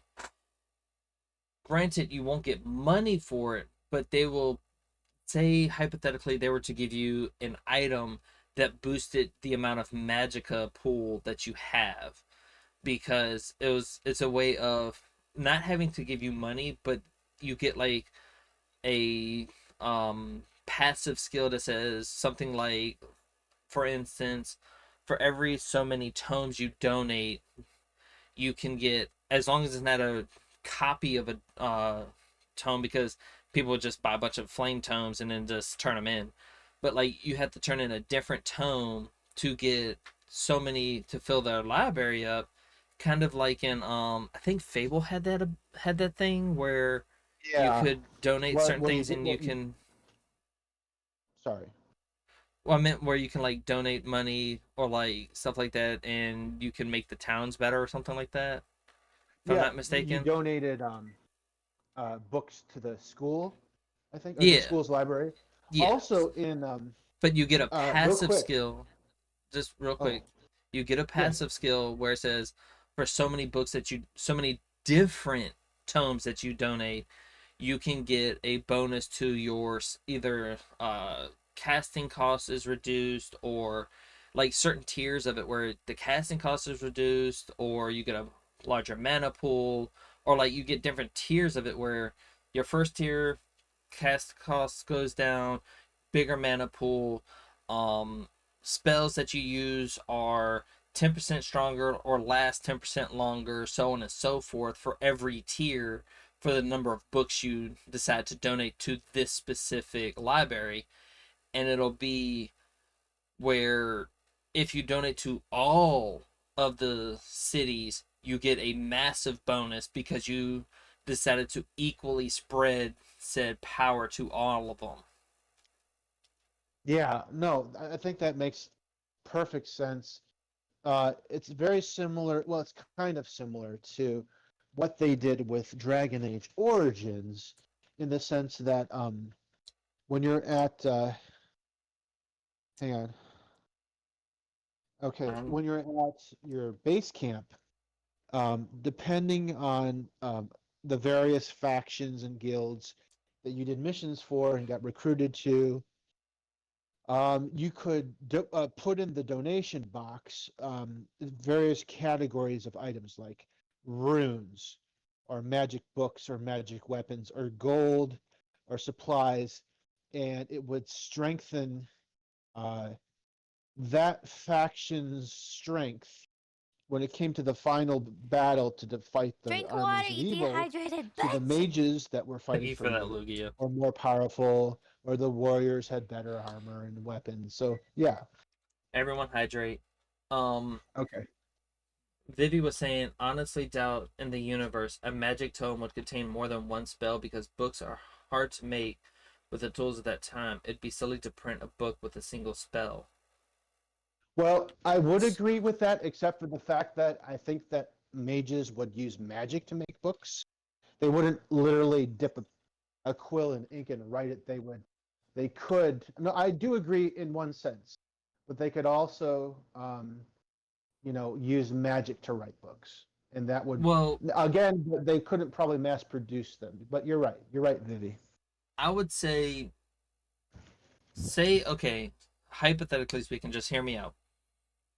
Say, hypothetically speaking, you donate a tome that you haven't read.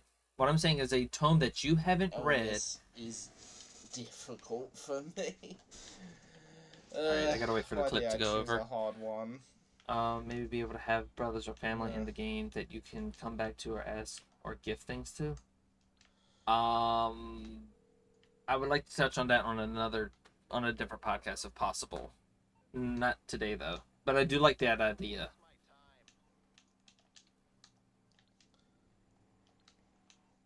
I'm kind of sort of trying to stick on the subject of like magic and mage skills and whatnot, if possible. I know we keep deviating from it, but I'm trying to keep it somewhat concise. Um, so in my theoretical scenario in my head is when it comes to donating a tome, say you have an expert level magician, mage, or like a master mage in that town that is the court wizard. Have them teach, like they'll read the tome, learn the spell, then they go off and teach other mages that are in the city that they feel have enough of know-how of magic to learn these spells to be able to cast said spells is what I was thinking. So say for instance, over time you donate a specific tome. Say you donate Flame Atronach, just hypothetically speaking. You donate Flame Atronach.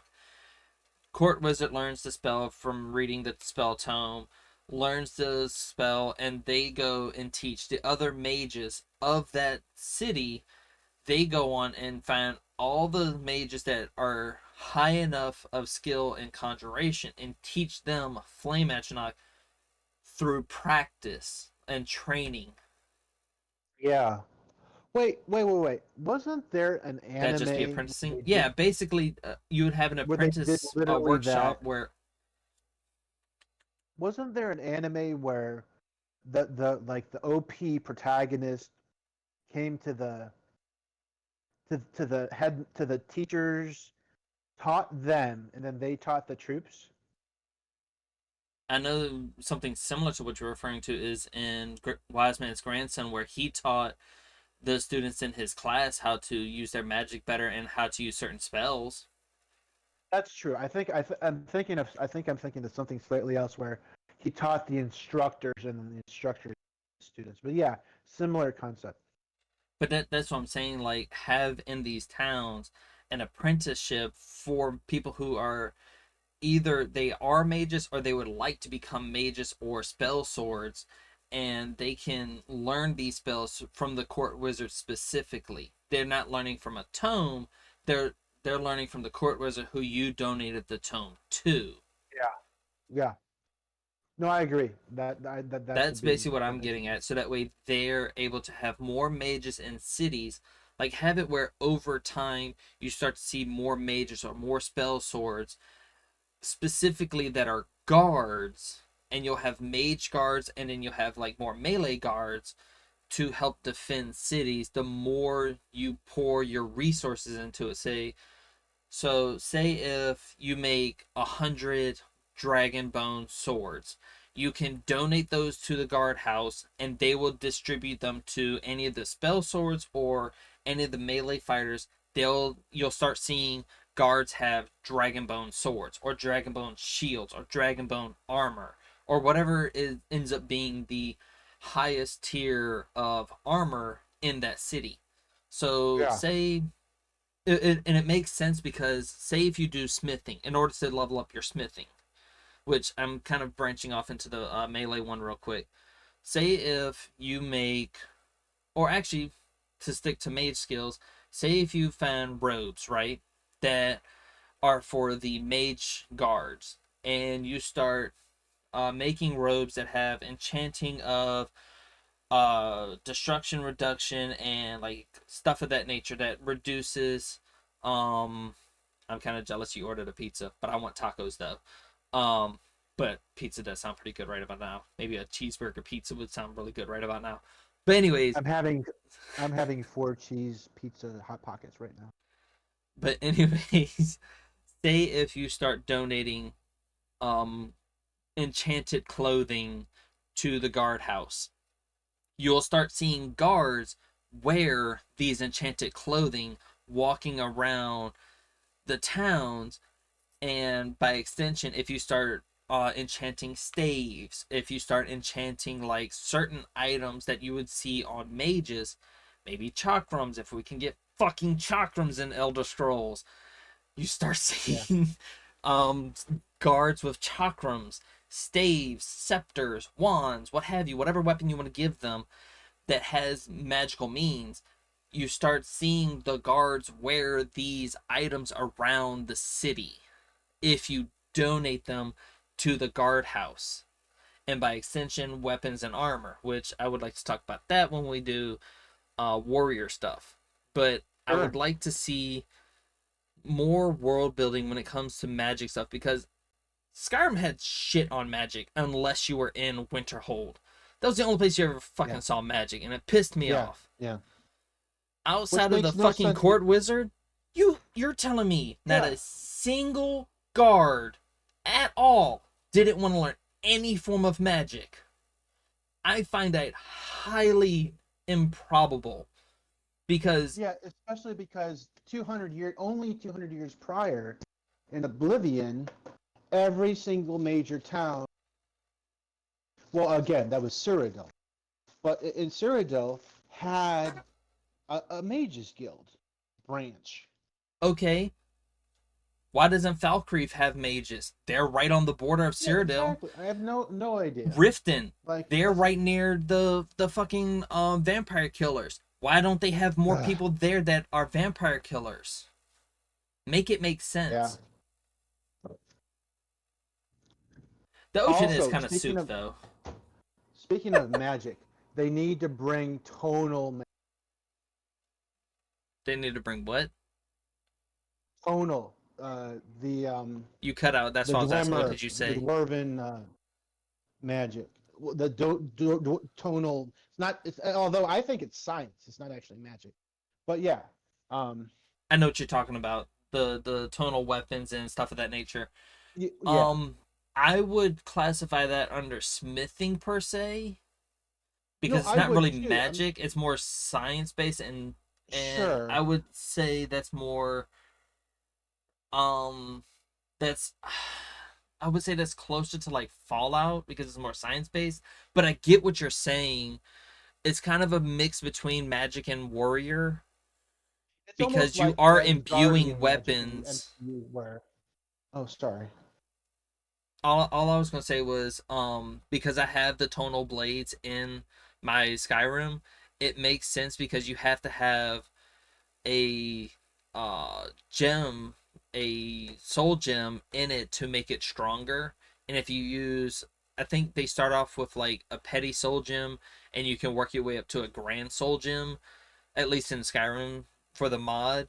is a Grand Soul Gem where it makes the weapon hit harder, do more damage. It might incorporate fire damage, ice damage, lightning damage, stuff of that nature Yeah. into the actual weapon itself through a magical means. Yeah, and like how the spiders are powered by and stuff. Exactly. Because like you have like the dwarven spiders, they are powered by soul gems, and that's what I was saying earlier with the um frost Atronach, have it where it's drawing off the power of, say, a grand soul gem or a welkin stone, have it draw off that power, or have, in my opinion, I feel like each town should have like a specialized way of combating the like the giants or like the magical creatures that are near their city. So say for instance, if we were to talk about Markarth specifically, Yeah. the land of the Dwemer, you're telling me they didn't learn how to power up dwarven spiders or like the dwarven spheres or the centurions with the uh what the spell stones. I forget what I just said it too. The Welkin stones. Well, Welkin stones or soul gems. I don't disagree either on the soup is the ocean is soup, because it's got all the ingredients. Um, but like I was saying though, like you're telling me not a single person there didn't do like the research, like Calcelmo didn't do the research on learning how to do that shit and having them defend the city to help the guards Yeah. out? Come on now. You're telling me he wouldn't have a field day learning how to make these constructs come to life and defend the city? That would be a wet dream for him, to be honest. He would gasm all over the city with that. And like maybe have outside the city walls you would see like dwarven spiders walking around. Maybe you would see like the dwarven spheres rolling around because they have the pipework in the city. So why not incorporate that into the city and beyond the city to within a certain range of its outer walls, having these cities and I mean, having these pipes have these little like dwarven spheres just sitting there waiting for say bandits come to the city.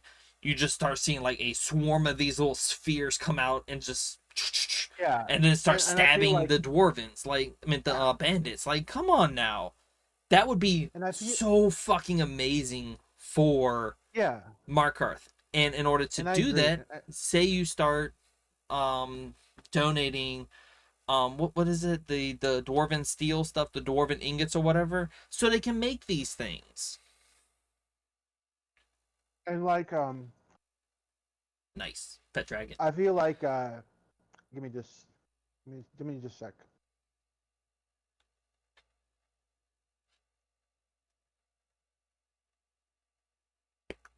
What I think though is that after Calcelmo's quest is done, he should then have like exactly what you're saying, and he should have a freaking uh, centurion guarding like your stone keep or something.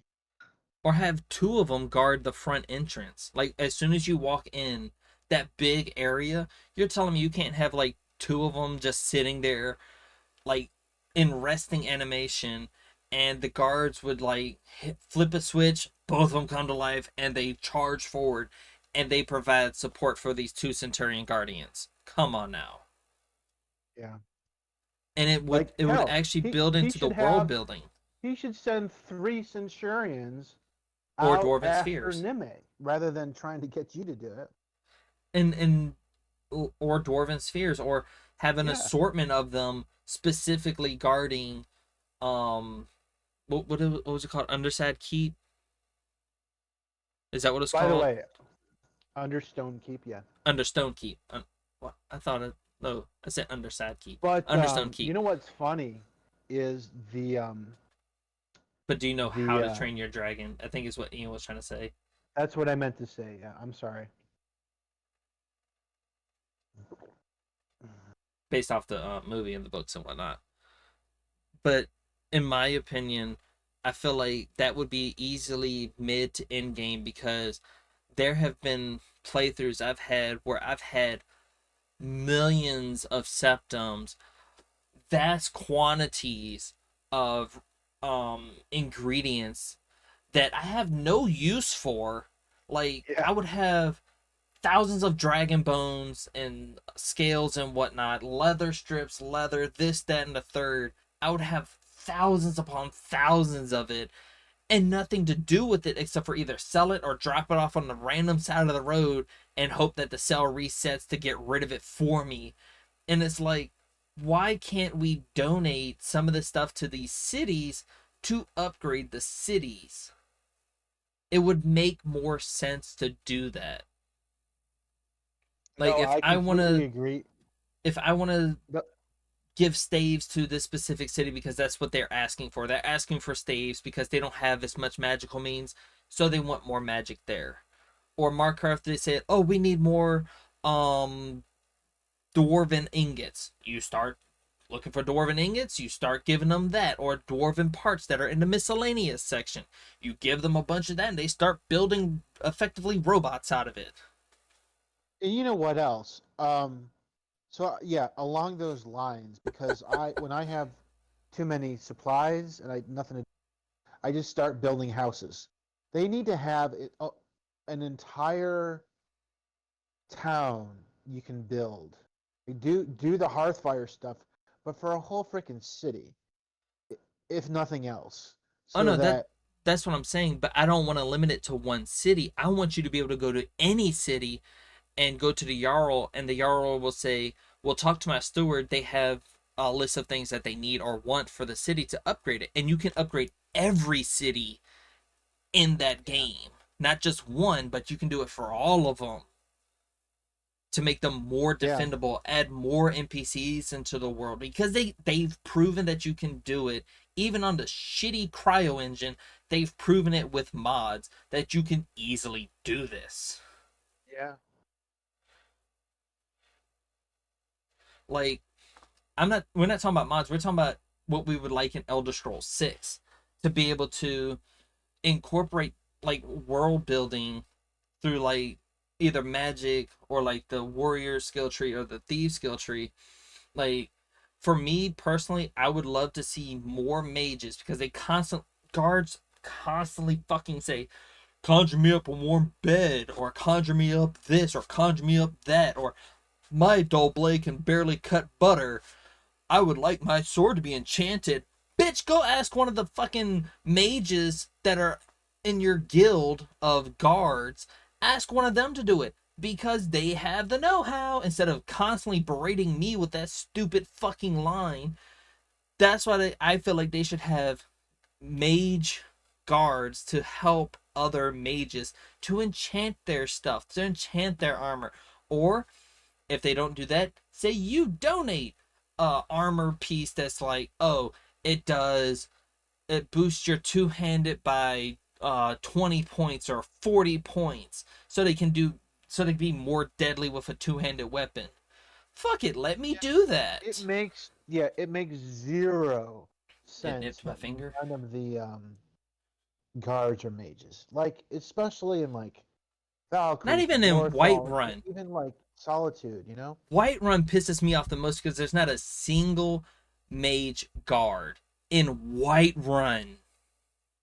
Not Yeah. Whiterun, Winterhold. In Winterhold, the fucking College of Winterhold is right down the street and there's not a single mage guard? Come on now. Not a single mage guard and they The live only right magic next yeah, door. the only magical guards in the game, I think, are the Frost Atronachs guarding the Winterhold prison. Don't even get me started on that one. Like, you literally have the means of doing this. Like, okay, if we're talking Winterhold, right? Specifically, let's just talk Winterhold specifically. You literally have Frost Thralls or Atronachs, whatever one That's a you want to good call them. point. I would call them Frost Thralls because they are sentient on their own. You have 3 frost thralls guarding your prison, but you don't have a single fucking thrall or atronach guarding your city? Really? Skylar makes a wonderful point. What Helgen, but they the very got beginning murdered of the immediately? game, half the soldiers were mages. But so what the fuck? But they got murdered immediately. Yeah, and exactly. You had no, I don't remember there being any mages in Helgen at that Yeah, they were battle. shooting fireballs and stuff at the dragon. It They were must have only shooting been like one or two. firebolt. Sorry, my bad. Firebolt. I only remember there being maybe one, maybe two max. But there was like I think fucking there were 20 two. I think there regular were maybe a melee couple. guards. Well, okay, and to be fair, maybe they weren't guards. Maybe they were part of the Legion. But that's what I'm saying though, like you have it's almost a 100 to 1, 100 melee guards with one spellcaster. Like you would think you would have more spellcasters because they can summon Atronachs to boost the numbers in your army. Yeah. Yeah, Skylar, I think that's because maybe they weren't familiar with the whole paper, scissors, rock of trying to use fire on a fire Well, dragon. also because this is the first time they've seen dragons in, I think they said in what, like 200 Exactly. years? That's what I'm saying. They weren't familiar. Yeah. So it kind of makes sense they probably don't know this stuff unless they went to Winterhold and talked to Urag. Also, That would be the if only they way were they would all know about it. plus if they were all only level 1, the only other than I think Oh, high definitely. elves maybe, everyone only starts with And that's what I'm saying. Each each city should have its own way of protecting itself. Like, say for instance, that's what I'm saying for like Winterhold, where you have nothing but fucking mages next door, like right down the street from you. They should have magical means of protecting themselves. But say for something like Windhelm, you should have a stronger defense of like their guards should be having ebony armor or something like a higher tier armor than that shitty fucking swastikas. I mean, Stormcloak like, armor. never mind. Huh? I said swastikas. Mm, not wrong though. I'm sorry. Within reason, I agree. Within reason, I agree. I'm not gonna lie. Oh Within God. reason, they probably would. But like, they should have ebony armor with maybe like the drapings of the Stormcloak symbol on it. And Ugh.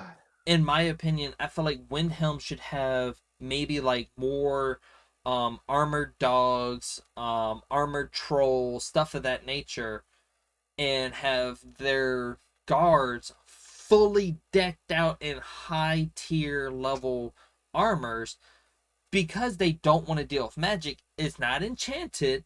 They don't have enchanted weapons or armor, but they have high tier guards armor and high tier weapons.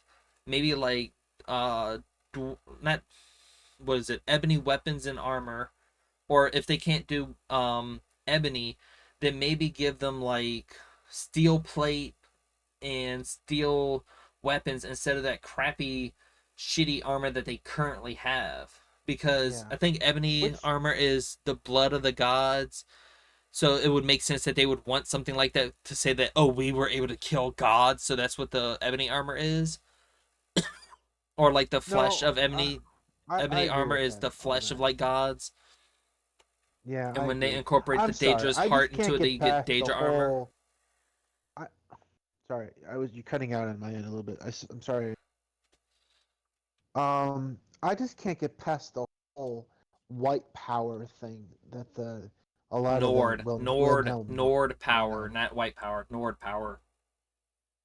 sure, whatever. Like, No, because I don't want to get copyrighted or flagged for oh, saying, "Oh, that my the bad. I'm sorry. supremacy of that," because we're talking about a But video game and they are Nords. you know what I mean, though. It's literally the racist, xenophobic, light-colored skin superiority complex. High elves are light skinned. Well, you know what? Everything I just said is you could say to high elves as well, but because that's they what I'm are. saying though. Like, I honestly I'd rather not talk about that, to be honest. But like, Sure, I'm sorry. if we're talking about in the sense of like if they're trying to defend their city, yeah, give them higher tier guard armor. Like, give them up to like Daedric until maybe dragons are introduced into the game, and then you start giving them like dragonbone weapons and armor slowly, and then over the course of time you'll see the whole city's guard have dragon weapons and armor, no enchantments on it because they don't believe in magic, and it would make sense, it would be lore friendly for them to have dragon weapons and armor because eventually over time they would start killing dragons to get their bones. Yeah. So it would make sense for them to slowly have dragon armor, dragon weapons, and stuff like that.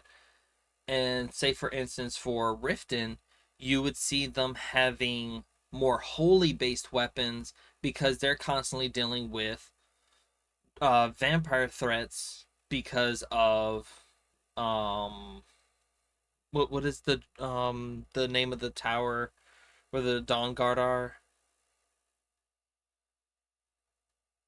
or the Dawn Guard's headquarters, that place, because they're constantly being attacked by vampires. So it would make sense for Riften, which is right down the street from them, to have more anti-vampire weapons and armor. Sunderstone Keep or Sunder? Is it Sunderstone? I I'm don't know. honestly not sure. I just call it Dragon Guard Keep.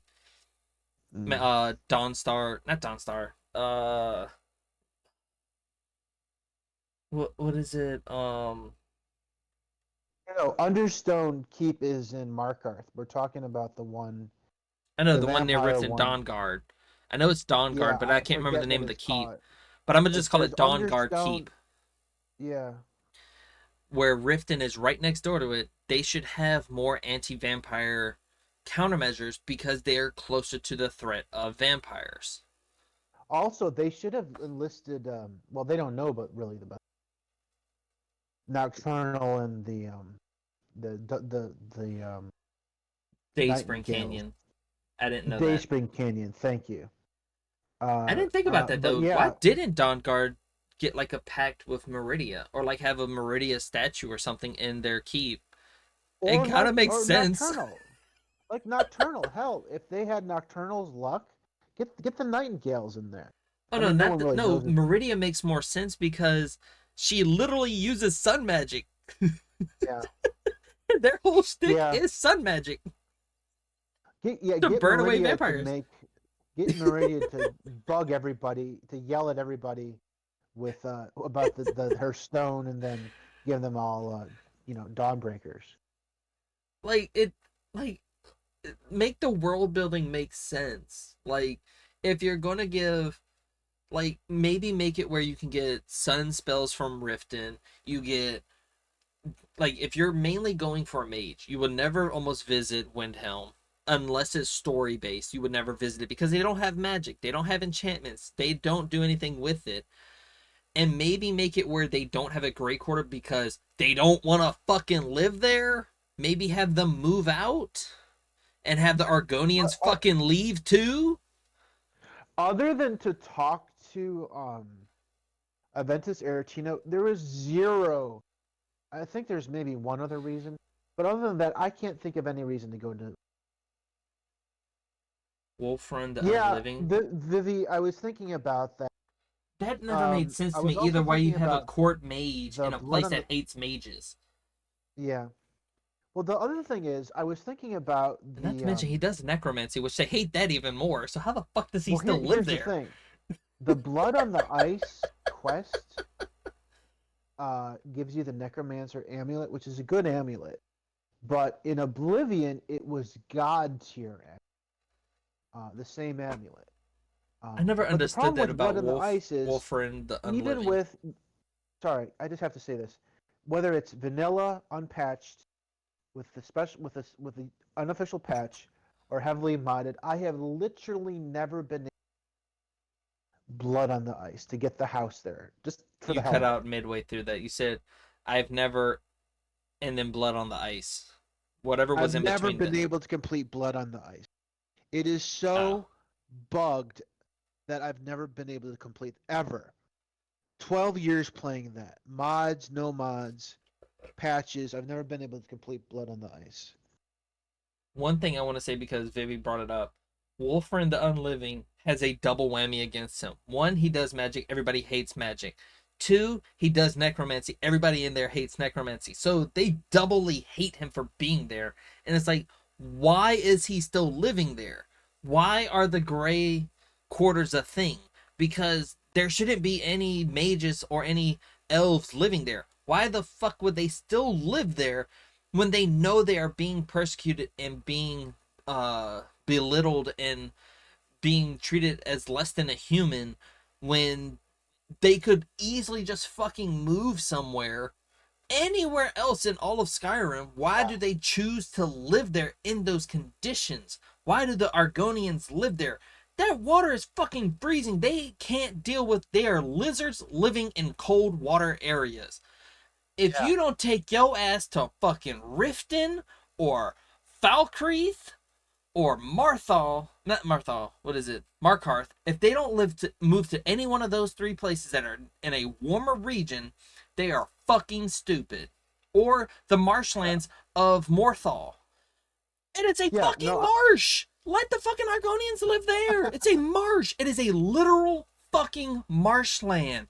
Have them live there. Have them move there. Lake Ilinata. I mean, around hell, around Riften. The killer isn't the court But mason. like, And that's what I'm saying, though. Like, I agree with that. Like, he should have just fucking left. He isn't the killer. He shouldn't have been there in the first place. yeah. The only thing I'll say though, I did manage Quest when I was on my PS3. I come to think of it once, so I got to see it, but that was only ever on the PS3. And yeah, it's Calixto, I think is his name, is the guy that has You the keep cutting in Dungeons and and out. the Calixto is the guy.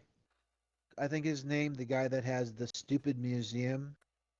And I've only been able to complete the Blood on the Ice once when I was on my PS3. Other than that, I've never been. And it's so weird because I have patch, I have mods. It's so broken, it just doesn't work. But that's one of the things that never made sense to me in Skyrim was you literally have a full-on race of people that choose to live in a city where they are dehumanized and they are treated as subclass people in general. They are considered a subclass, be it elves, Argonians. I don't see a single Khajiit living there that I can remember.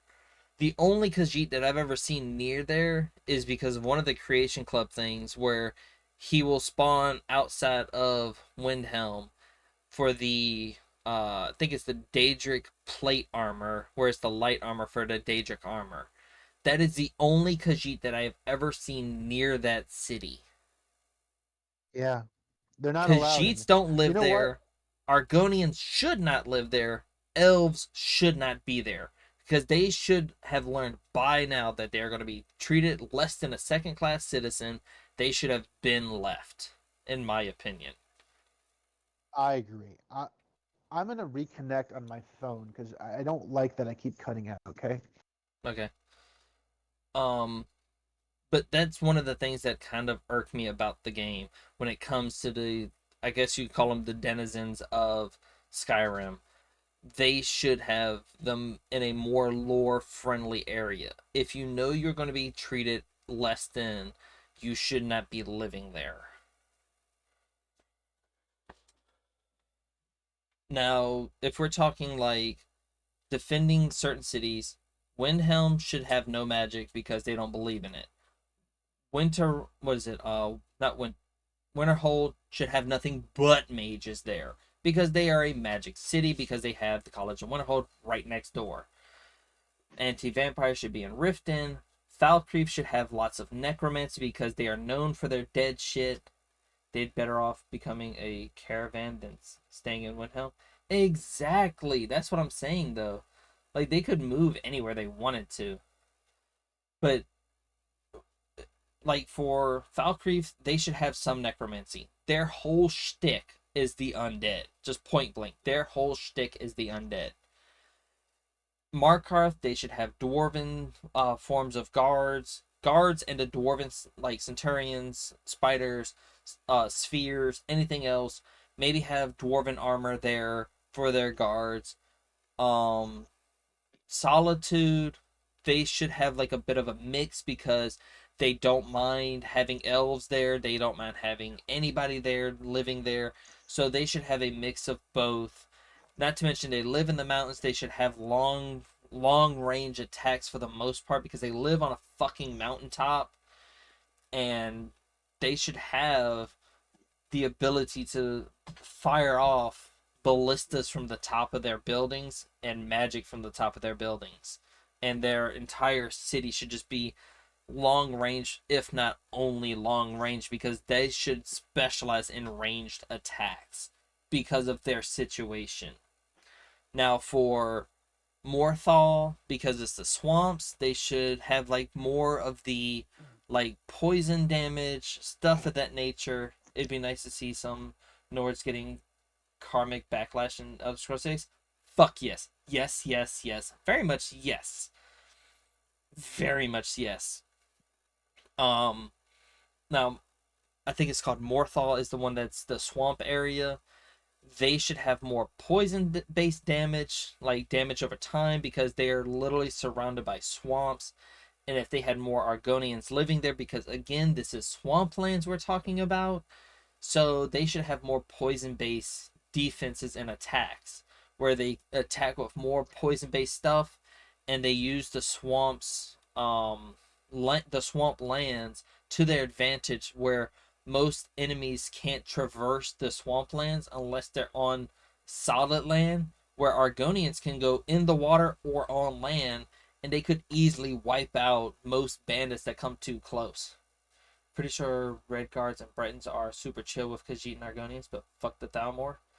Yeah, I think Bretons are vaguely sort of, they're like, we're not against the Thalmor, but we're not with them either. We're just kind of like neutral with them. As long as they don't fuck with us, we won't fuck with them, is how I think the Bretons are with the Thalmor. Because if you go by the lore, Bretons are made because a high elf and I think an Imperial or a Nord got it on and made Bretons or something like that. And they ended up making Hi. Bretons. Huh? I don't know if you can hear me. I can. I just wanted to contribute a little something here. The other thing is the Khajiit were kind of fooled and tricked by the Thalmor, by the elves, the high elves. So Yeah. they are in their armies, but not willingly and not honestly. They're kind of lied to and fooled. So they're indentured by servants. basically. Yeah. So if we're specifically talking Elder Scrolls 6, and it's more than likely, it's a high chance of it being High Rock and Hammerfell, it'll be easily, they probably won't have much Thalmor presence, but I feel like if you're going to be in Hammerfell, there needs to be a lot more Khajiit, because if I remember correctly, of the geography of not High Rock, Hammerfell is very desert-like.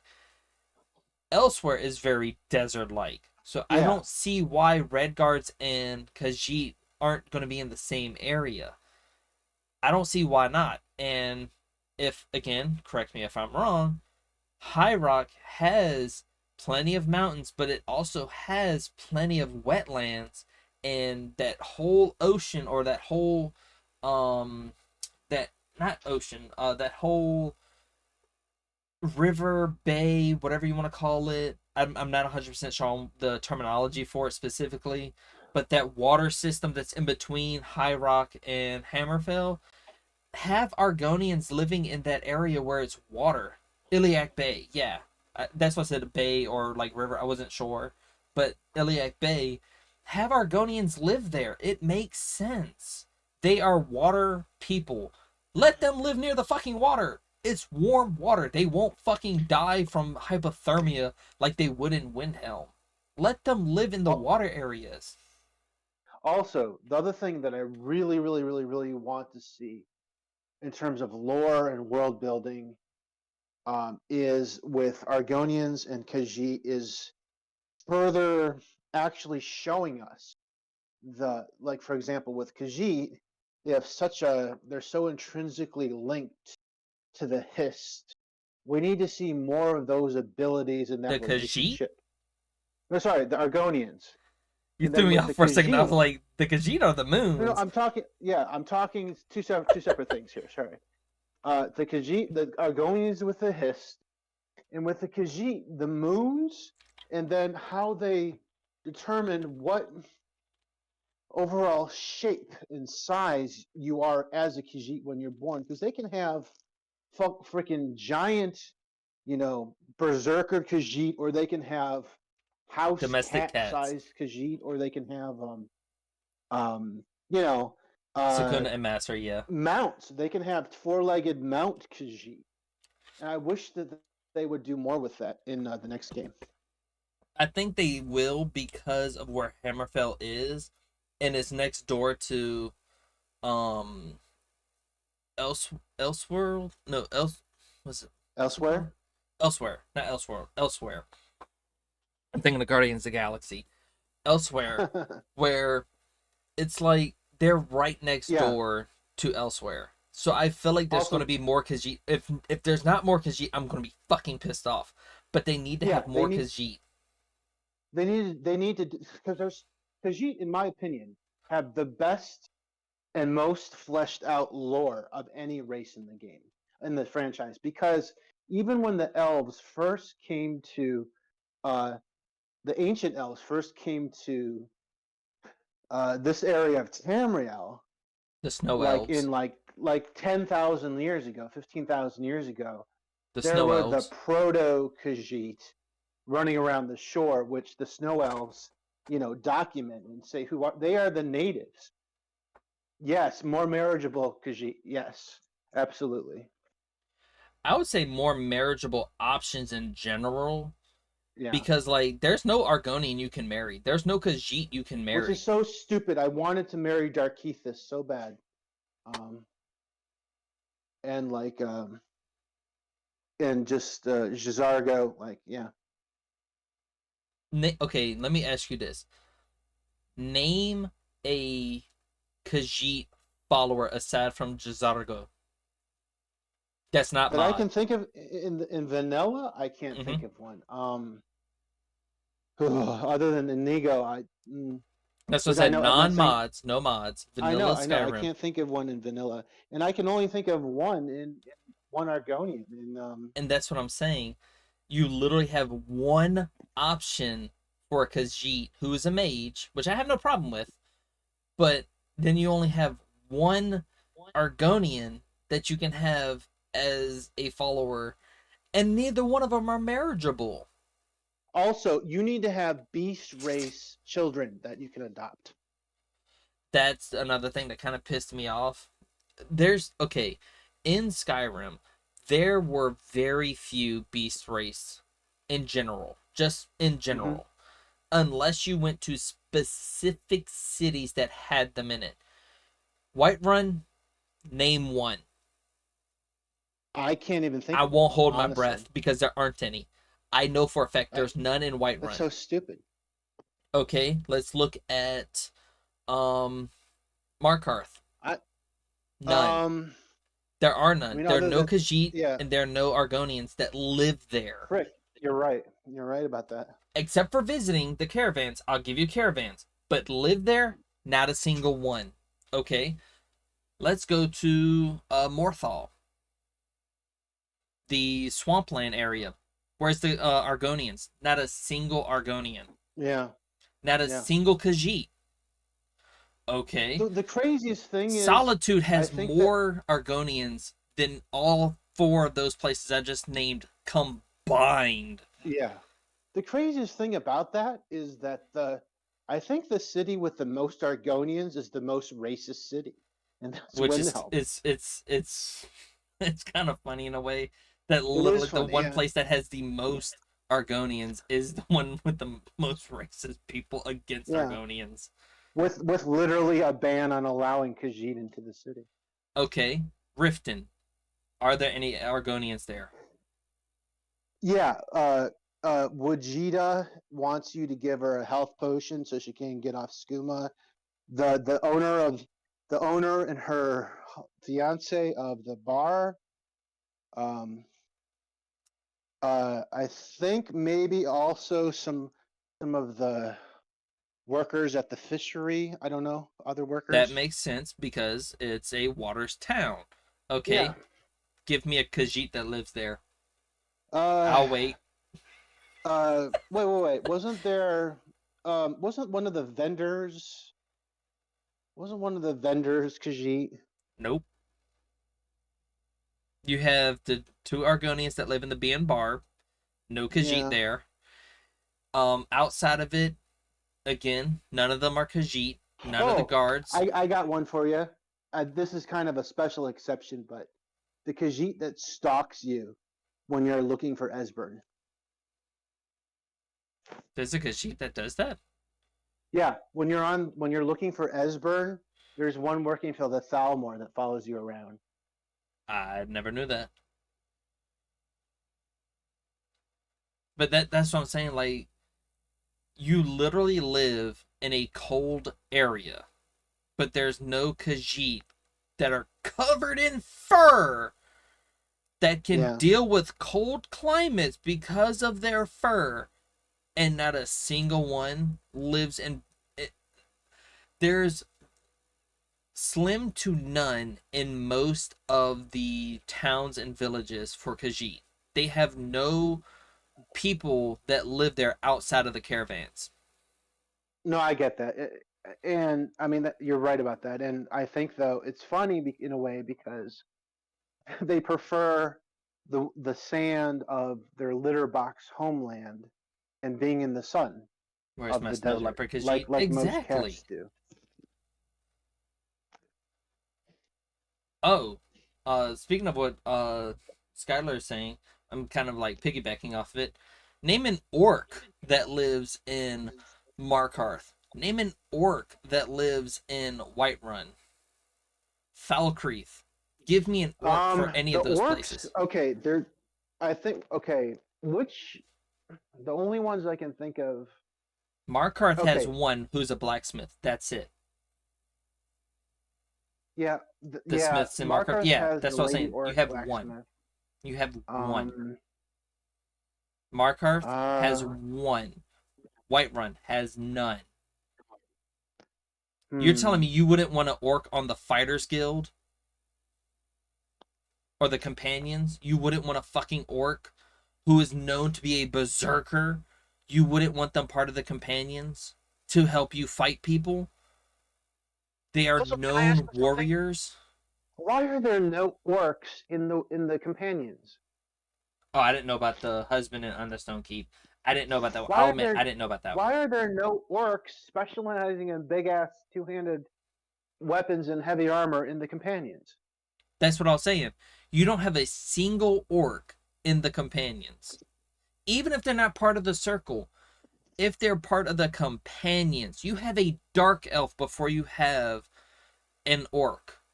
Like, you're telling me you wouldn't want some battle roid, like steroid induced orc who can deal double damage, take half damage, just As a going werewolf, as a werewolf. not even a werewolf, fuck the werewolf, just spearheading your companions on going out to fight some of these crazy like Witcher level type quests for the companions. You wouldn't want a fucking orc? Yeah. Come on. I would love to have an orc that can dish out double damage, take half damage, fully decked out in heavy armor, give them either sword and board or two-handed weapon, just have them go ballistic in a battlefield. Not Like, only come that, on. but okay, on that kind of same thought, the Dark Brotherhood specialize in sneak attacks with their shrouded armor and shrouded clothing. Who wouldn't want a doubling of that damage? Why wouldn't you want an orc in the Dark Brotherhood? Like, Okay, I do have a somewhat of a reason.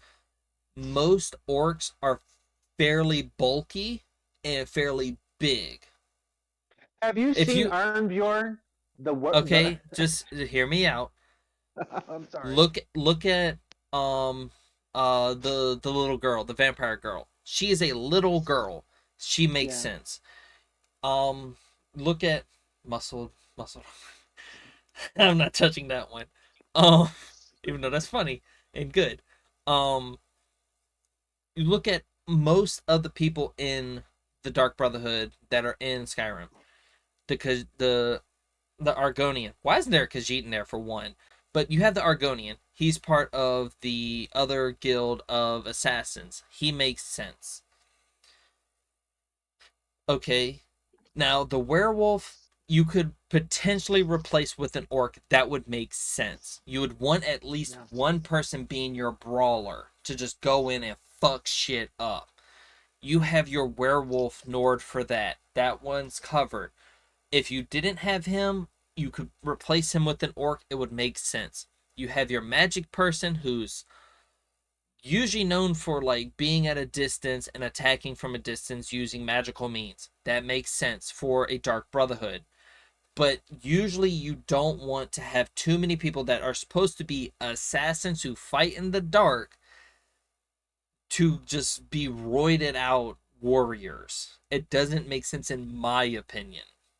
Which, speaking of exactly that, like the most capable race, I would say, for nighttime stealth, literal dark stealth assassins are Khajiit that have the highest natural stealth and see in the dark. Why are there no Dark Brotherhood Khajiit? And that's what I was just about to touch on. It's like you have an Argonian. Okay, that makes sense. Poison, sure. I'll give you that. He can poison shit, he can spit the acid that most Argonians can do. Sure, I'll give you that. Awesome. When it comes to Khajiit, they have the same claws as Argonians. They can claw shit up. There are some Khajiit that have black fur or like dark brown fur or darker color fur. Okay, you're telling me they can't hide in the darkness? Two, they are more known for their stealth and walking softly. They can see in the dark, like you just said. Why isn't there at least one Khajiit Dark Brotherhood member? A They single literally one. have padded feet. I mean, They are the perfect yeah. assassin. Like if I'm going thief or assassin build, I go Khajiit. It's as simple as that. It just makes sense. Make it make sense. Yeah. Like, It just works. Also, I I think had to use speaking that. about that, I think there needs to be. I want to see either Khajiit, preferably Khajiit, Khajiit specific stealth gear, stealth. I don't know. You know how there's shadow scales that one Dark Brotherhood member Argonian is from. There Mm-hmm. needs to be cat oriented stealth, pickpocket, lockpicking, assassination, sneaking around, associated Vezra? stuff. Vizara? Vizira, yeah. Vizira, sorry. Vizara. I forget how to pronounce it. Well, Vizira, I'm yeah. going by the Exactly. lettering Veezara. Vizara. Yeah, so there Vizara. needs to be, you need to be able to dip your claws in poison. You need to be use your claws. Okay, I think as lockpicks maybe if your skill's good enough. You need to be able to, uh, not ordinator, Or at least novice Andromeda. lockpicks. Yeah, Andromeda. This is it. Andromeda? No, no, no. It's Imperious. Imperious, the race mod, lets you, if you're a Khajiit, you walk and run. Forget if it's 30 or 40% faster. You can jump really far. You can jump high. I mean, like they need to do that. Or hear me out. What if instead of only having it like have it natural for Khajiit and whatnot, but give us enchantments that make it where you can increase your speed, increase your Yeah, at least increase our speed in night vision at least. and Like make and what make was it? The make better light looking. enchantment that Yeah, that ring for light enchantments or whatever to see in the dark. yeah. Instead of casting light off of you, maybe have it where if you have on like a helmet or something that covers your eyes, or like a helmet piece where it gives you night vision. I'd be down for that, or a necklace that gives you night vision because it's wrapped around your Also, neck. yeah, totally. Sorry. Also, make better looking cat options for Khajiit. Give us better looking cats. Okay, And one Argonians thing I for want to that say matter. for the beast race, give us Okay, sure. digigrade feet. Give us digigrade feet. Hell yeah. And That's all I actually ask. good look and actually good looking claws too. No. Um, Specifically digigrade feet where if a Khajiit or Argonian wears the armor, because they already have it for male and female, why not have it where armor that is put on a Khajiit or a Argonian changes the look at least for the boots, shoes, what have you, change the texture to fit a digigrade foot. This Also, I does think is you going need in to a bit have of a weird fluffy, direction, big, yes. bushy tails, and you need to be able to, You should be able to customize the tail at least. yeah. And Because I maybe if like you the don't want a idea tail, of you being want a able to. nub, why not? The other thing is, the thing that gets me about the Argonians and Khajiit is when you're wearing something like the Nightingale armor, which has a cape, the tail should not stick through the cape, which is swinging back and forth. You need to be able to hide your tail I would underneath the say clothing. I was about to say it could stick out of the armor, but still be Yeah, underneath the cloak. exactly. Yeah. I would agree with that Oh, at least. and I think if you want to put like um, armor on your tail, like I saw that was a mod, that's kind of cool. I'd be down for armor on a tail Like like what like you were saying, you as an Argonian, you need to be able to attack with your with your tail. tail. Yeah. Because like How why so? can't you How so, put Skylar? spikes on it? Well, How I is was this? How referring is to this? feet. That's why. Yeah. How is this a weird direction, Skylar? This is This is look. I'm a totally furry. normal. Look, Totally we're all normal. furries here. Meow. I have cat ears. Come on now. I just don't have a cat tail. I want to learn how to do that for my avatar if I can. I would love to give my avatar a cat tail. Um, but that's what I'm saying to like make it make sense. Like Khajiit and Argonians have digigrade feet. It would make sense. So give them digigrade feet where they're not standing on flat foot because Argonians and Khajiit don't stand flat footed. They stand on the fronts of their feet. I forget what it's called, but the front of their feet.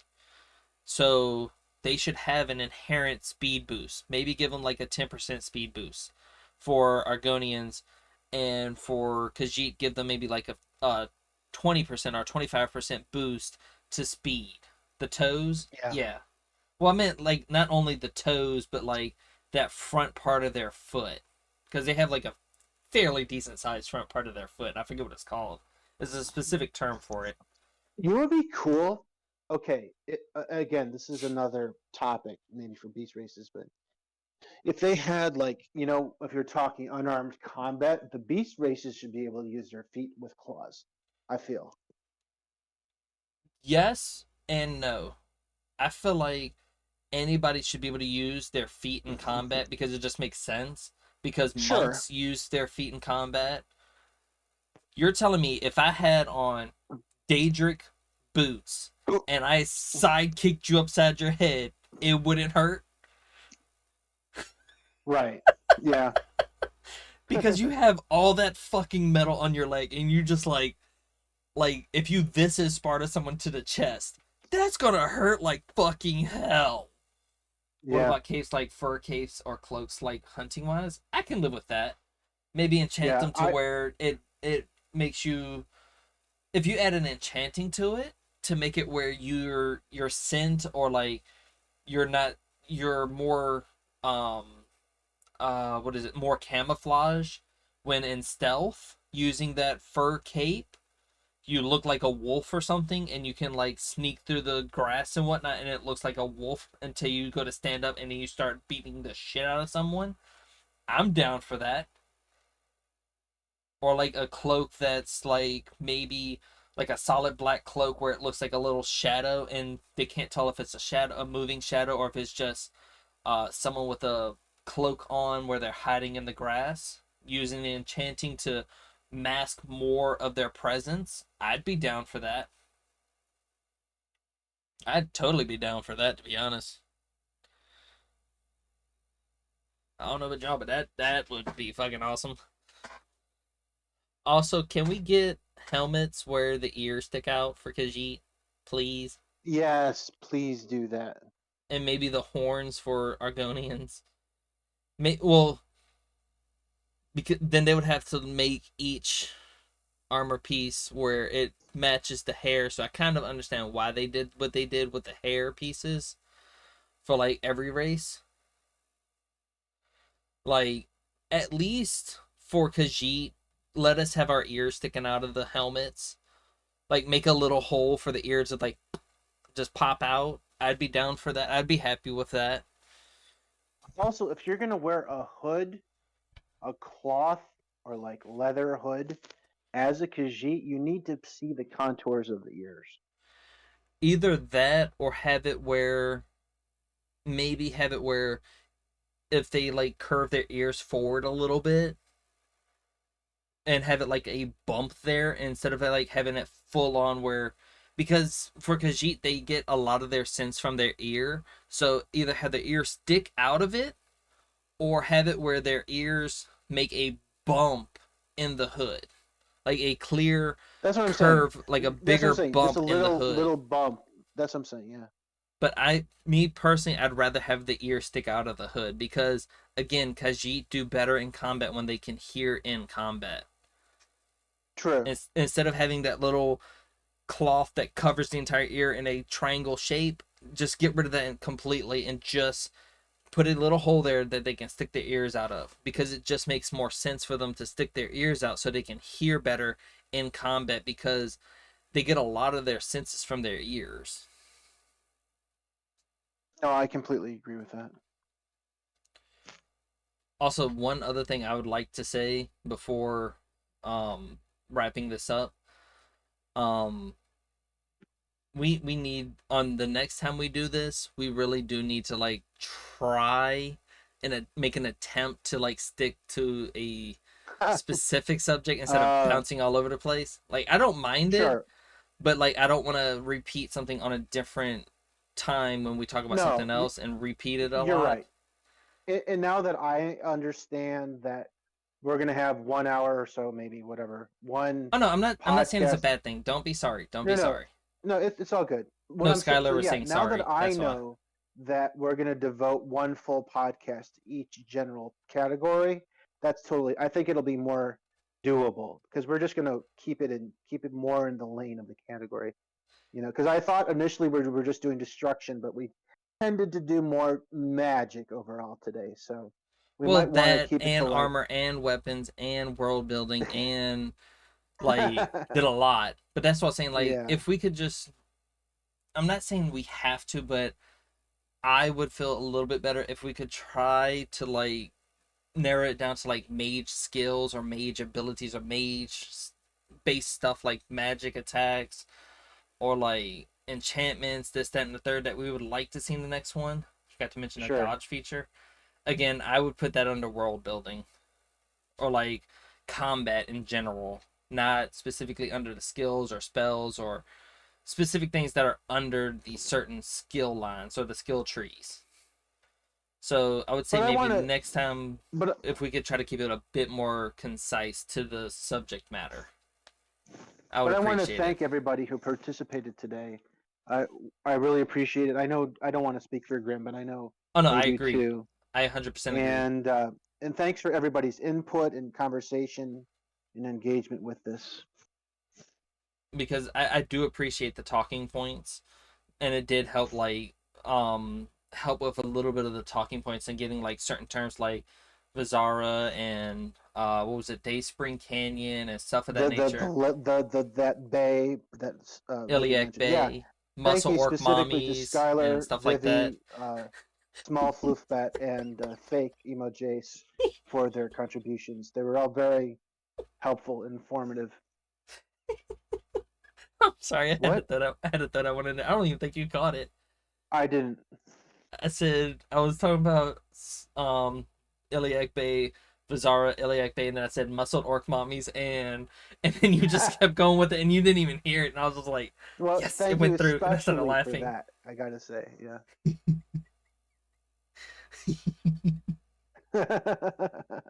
But like, I uh, do appreciate it though. You're welcome. I can tell I love your streams already, and I appreciate that. Hearing that and reading that is amazing. I am glad that you're enjoying your time here.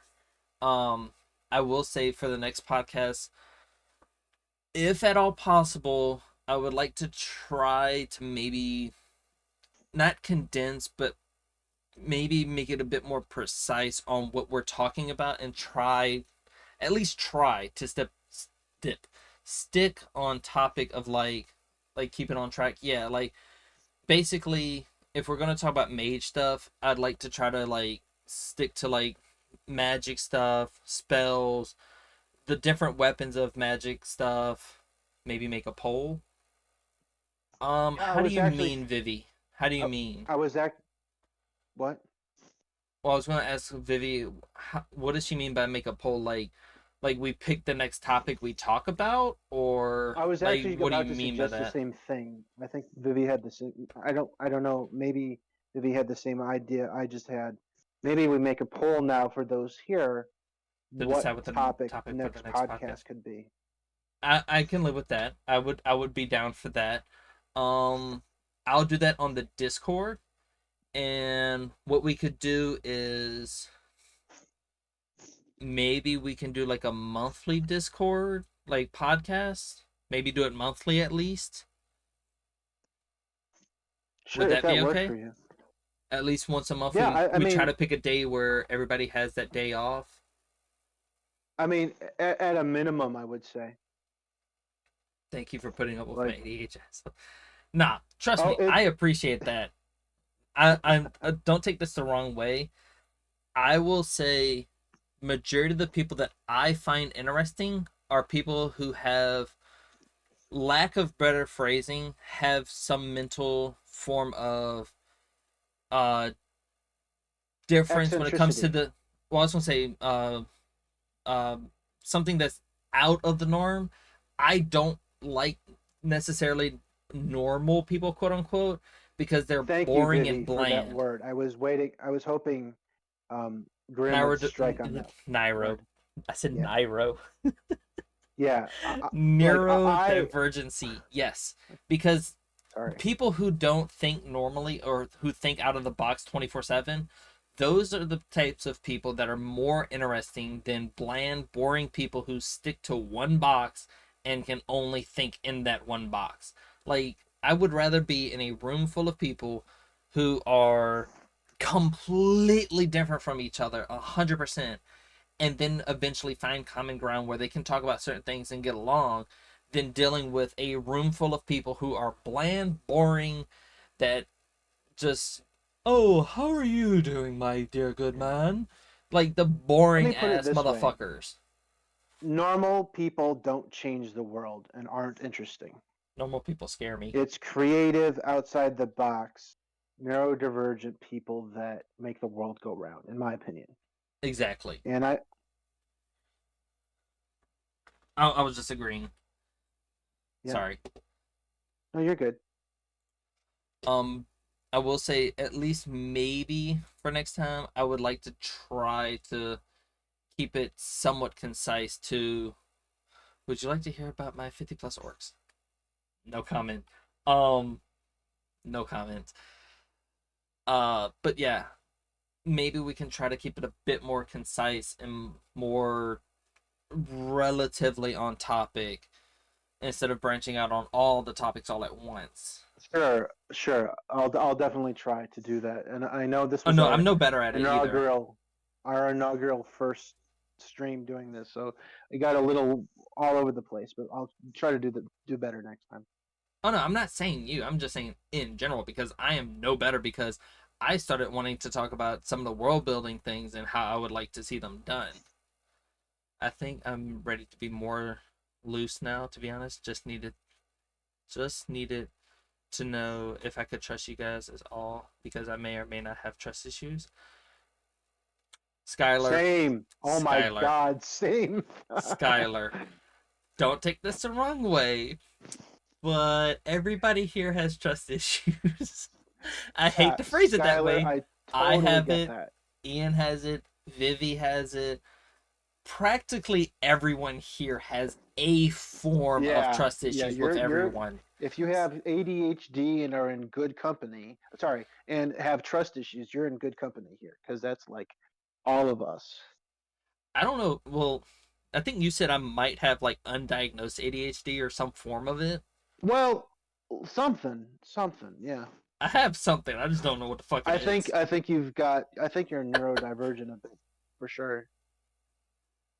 Okay, thank all of you.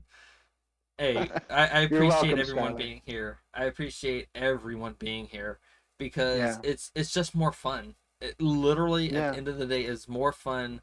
Like I was saying earlier, it's more fun to deal with people who are different than everybody who's being the same person. I'd rather yeah, deal with a group of people who are neurodivergent than a group of people who are bland, boring, white bread motherfuckers that are bland as shit. I would rather deal with whole wheat bread and like butter bread and potato bread and all that than just plain white bread. Like, yeah. give me the different flavors. Give me the everything bagel. I'd rather have that over a plain bagel, Oh, to put I it would love bluntly. an everything bagel. But that's what I'm saying though. Like everybody would rather have an everything bagel if they only had two choices. You either get a plain bagel, no sour cream, no what is Cream it, cream cheese? cheese. You get no cream cheese, you get nothing on it. You just get a plain fucking bagel, or you can have an everything bagel. Which would you rather choose? An everything bagel. At least you get flavor. There's a gold looking meat in Helgen. There's a gold looking meat in Helgen. I'm not showing that one right offhand. But yeah, I do want to say that we do need to end here because it's been almost 3 hours of recording. Honeycomb mead. Ooh, that sounds good. Minus the mead part, but like some type of honeycomb tea. Oh, I'd be fucking down for that. Anyways, this recording is starting to get really long. It's getting about 3 hours. Granted, it's a podcast. Um, I just want to say thank you all for stopping by. I greatly appreciate it. Um, if and when I do decide, well, not if, but when I get the time to set up the poll on Discord, it'll probably be in the announcements and news. I'm gonna ask in general chat what y'all would like to talk about, and I'll take from there and put in the announcement and news channel a poll of the most that are asked for, and then we'll go from there to figure out what we should talk about next, or at least try to like somewhat think about. um, that sounded way off, but yeah, that's what I was thinking. If that's okay with y'all, yeah, that's at least an idea I had that we could do that. I'll let y'all give me ideas. I'll take the ones that I see the most. I'll put it in a poll, and then y'all choose from there. The fan's on fire. The hobbits are going to Isengard. Anyways,